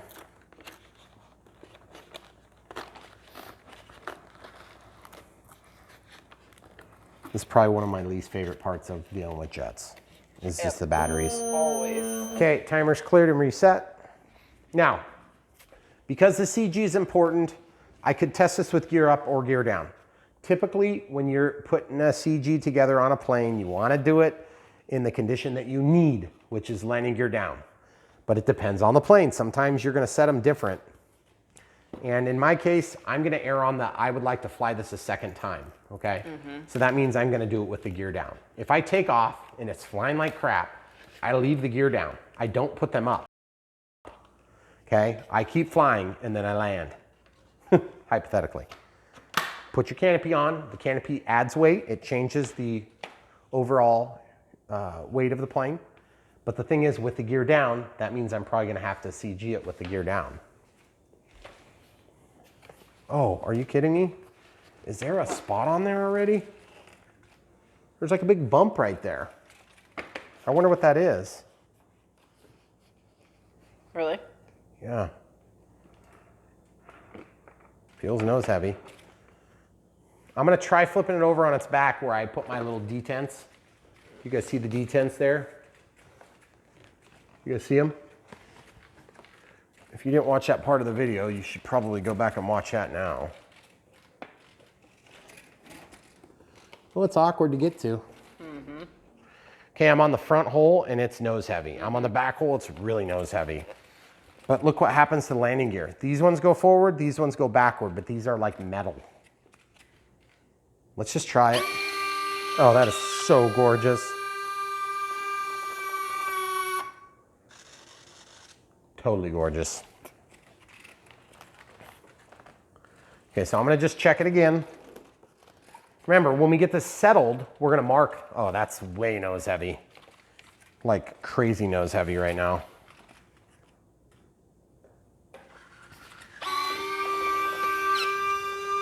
Slow landing gear.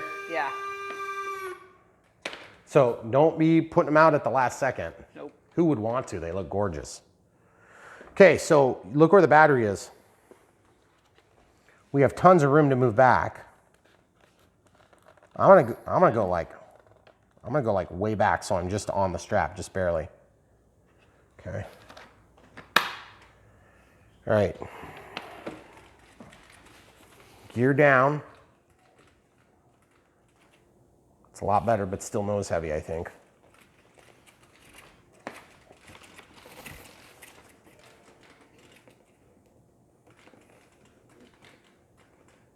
Yeah, still like way nose heavy.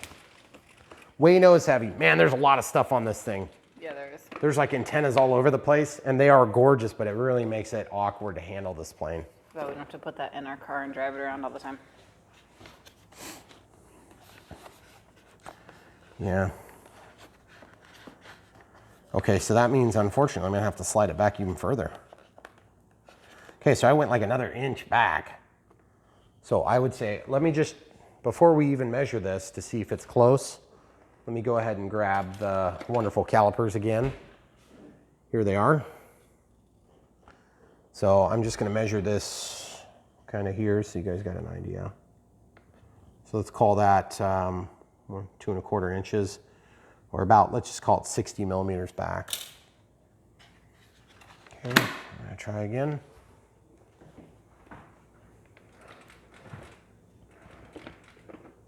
Ooh, we're getting close now. That's a lot better. Okay, so that's in there. Oh man, it just hurts my soul because I know I'm putting big old dimples in the wing right now.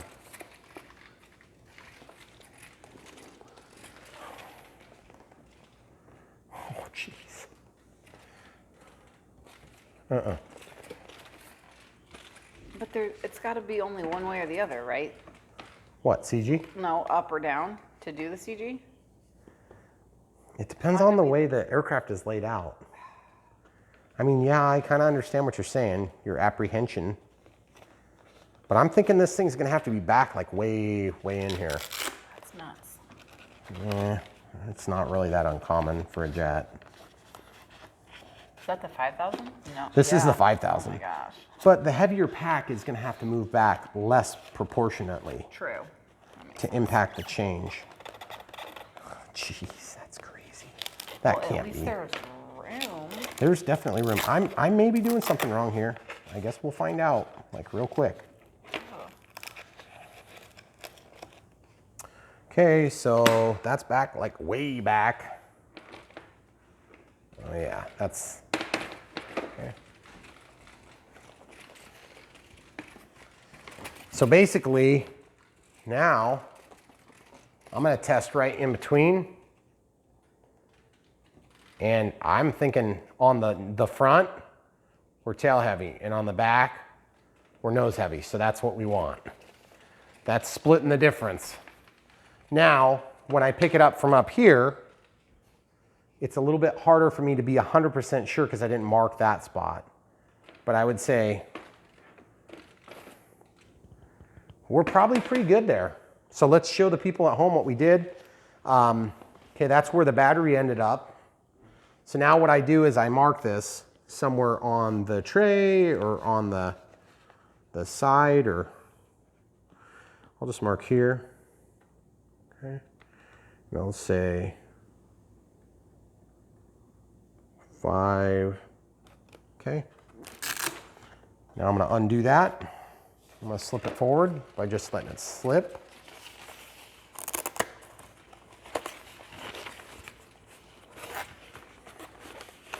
Okay. All right, so now I can take this out. And this is a preference thing, of course, but it might be kind of nice to almost make a tray to hold that in. Because it would be way easier to just drop it into a piece of foam that's cut out for it. Okay, so pull that out. I'm gonna like sit the battery down like this and then unplug. It doesn't want to fall on its tail, which is really awesome. Yeah, it is nice. Okay, so with 5, so I have a 5 here. So I'm gonna write 5,000. I'm just gonna draw an arrow, for that's the direction of wires. Okay. So that's the leading edge of the battery. So now let's see what it looks like with the 7,000. And there's no sense in having a big, gigantic, awesome pack if you can't fit it in and use it once in a while. So I think I'm gonna have to have this laid kind of almost like this on top of the receiver, and then just have that laid down like that and try to plug this in. Boy, I wish this lead was a little longer. This is kind of ridiculous. Yeah. If it weren't for that, it wouldn't be too bad. Ooh, I don't like that. Every time you do that, it sparks. And I don't know why it's giving me trouble. I've had this before where they kind of fight me, but they're usually just when they're new. Problem is I'm squishing the connector to try to hold it because it's so tight. Look at this, this is ridiculous. Okay, now I'm holding it on the back instead of squishing the plastic. Okay, so, oh my goodness. It's really hard. You see those little black marks? That's from all the shock or the sparks. You can like see it through the connector. Yeah, I know. Just having a really hard time getting it to land in there. There we go. Come on. I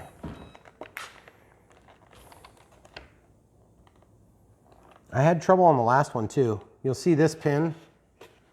This one's, okay, so now keep in mind this half of the circuit is de-energized right now because obviously the battery is unplugged.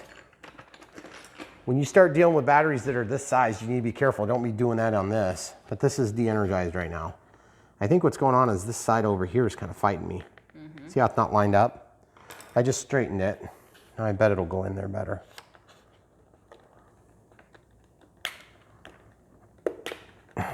Come on.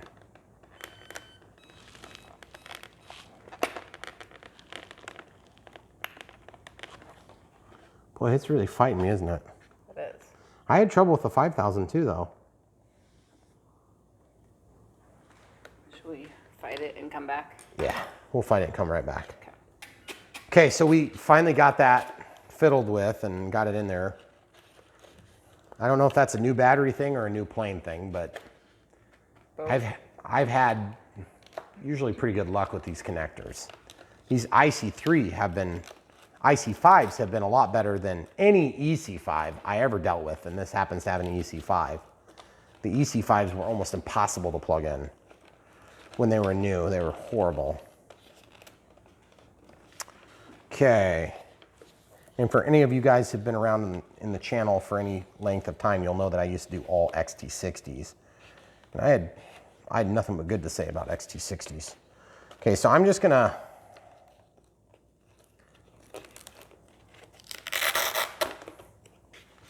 actually, I probably need to use a tool to grab this now that I've done this to myself. Your other strap? Oh, yeah. Yeah, the strap is buried down there now. Yes, I see it. And you kind of have to do this just so.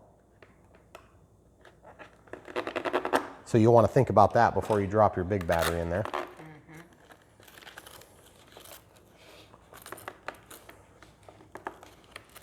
Okay, so I'm just doing this enough to kind of hold it in position so that I can flip it over and double check the CG and all that. And actually push this lead back in where it's out of the way. Okay. All right, good. So we've got that now to where I can put the canopy on. I only have one strap landed, and it's just butted up against this bulkhead on the foam right there. I kind of doubt we're going to be good there.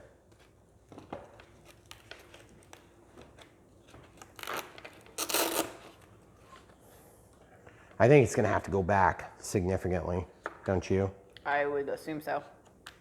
Okay. Yeah, me too. Yes.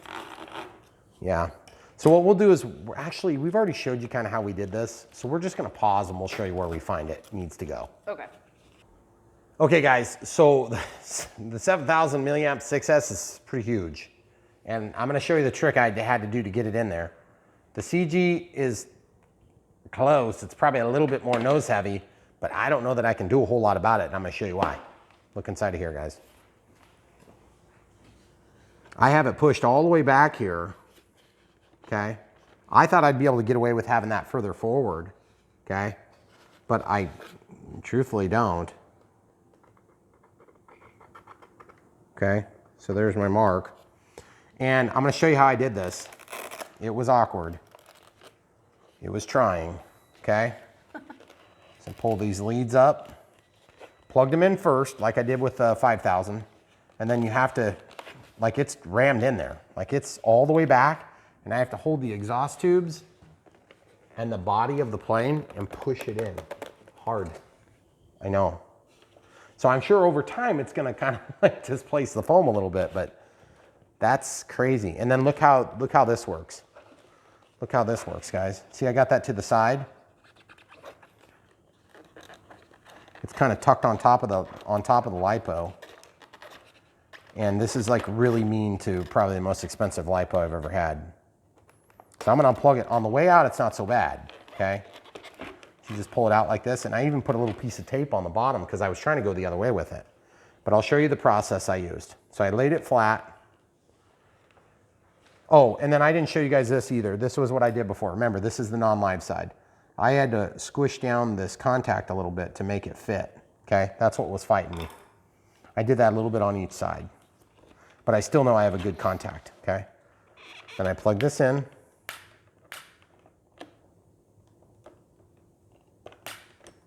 Oh, come on, you little turd. Okay, so it's in. That's crazy. I'm gonna let it initiate so it doesn't get wiggled around a bunch. Lead goes up, okay? Then in this case, I just make sure I'm not pinching those straps. Okay, lay it flat. And then at some point you can work this, you can re-secure this, and then you can slide it to the side. And then you can slide that all the way back to your mark. Jeez. Yeah, but honestly, that actually was a little bit easier than the 5000 because, partly because I can't go any further back. Right. And to be honest with you, you're not gonna be able to carve anything back in there easily. So those are the two batteries that I know for sure I wanna try to fly it with, but I also have a smaller pack. They're saying you can fly it as small as 4000. So in our case, the next size down we have would be 4000 6S, okay? And that would be a 50C pack, which is my favorite. So, and then 3200 30C. That pack is probably, it's very considerably similar size to the 5000 because of the 50C rating. You also notice this one's been flown a lot. You see any puffing? Nope. This one's brand new. That's why you go with the safe or with the smart. Yep. Because when you spend this kind of cash on a battery, notwithstanding crashing it, you want it to auto discharge because you don't get a chance to fly, the weather changes or whatever. You don't want to have this thing end up in the landfill. Granted, be careful how you dispose of such a big battery. Okay, anything that I've forgotten that I need to be talking about? I am super excited to fly this thing. I know you are. And scared. I know you are. It's gonna be, I have to film. I know. It's gonna be good. It's super cool. I mean, I'm excited to see it after the heart attack. This will probably be along the lines of the P-51 and the 737 because it's just a plane I really want to see fly good. Yeah. And it's gorgeous. It's gorgeous. This is the type of plane that I want to sit out for a while. So we're gonna have to fight over that after we go off camera. I was gonna say. Maybe I can trade spots with the Boeing, except I love the Boeing too much. Plane probably won't think. Which is funny because I don't even really like flying that plane. I know. Because like it's too scary. This thing is gorgeous, guys. I hope that I hope the flight went super well. I hope this thing has encouraged you to realize that you may or may not be able to do it. And if you do it, check the link in the description below. Buy this plane, help support the channel. You don't realize how big of a deal that is to us. It is huge. It's huge. Just like this battery, it's huge. Get one. Get one of these too. And when you're done getting those, get one of these too, 4,000. These are the ranges. I don't have an 8,000. These are what you need. You don't need anything else. You just need these and that and the transmitter and whatever I tell you to buy next. And a thing to put charging with. Yeah, exactly. Oh yeah, and the charger, and the charger. The S1100 would be like the minimum I'd recommend on something like this. But the S1500 paired up with the Spectrum 30 amp power supply, that would be the way to go. Because you can charge really fast, like 15 amps easily. And you won't have any issues. So come back for more, guys. It's going to be a little bit heart attack central style, but you've already seen it. So hopefully this isn't a post-mortem that you're watching here. Thanks for watching. Come back for more. We appreciate you guys.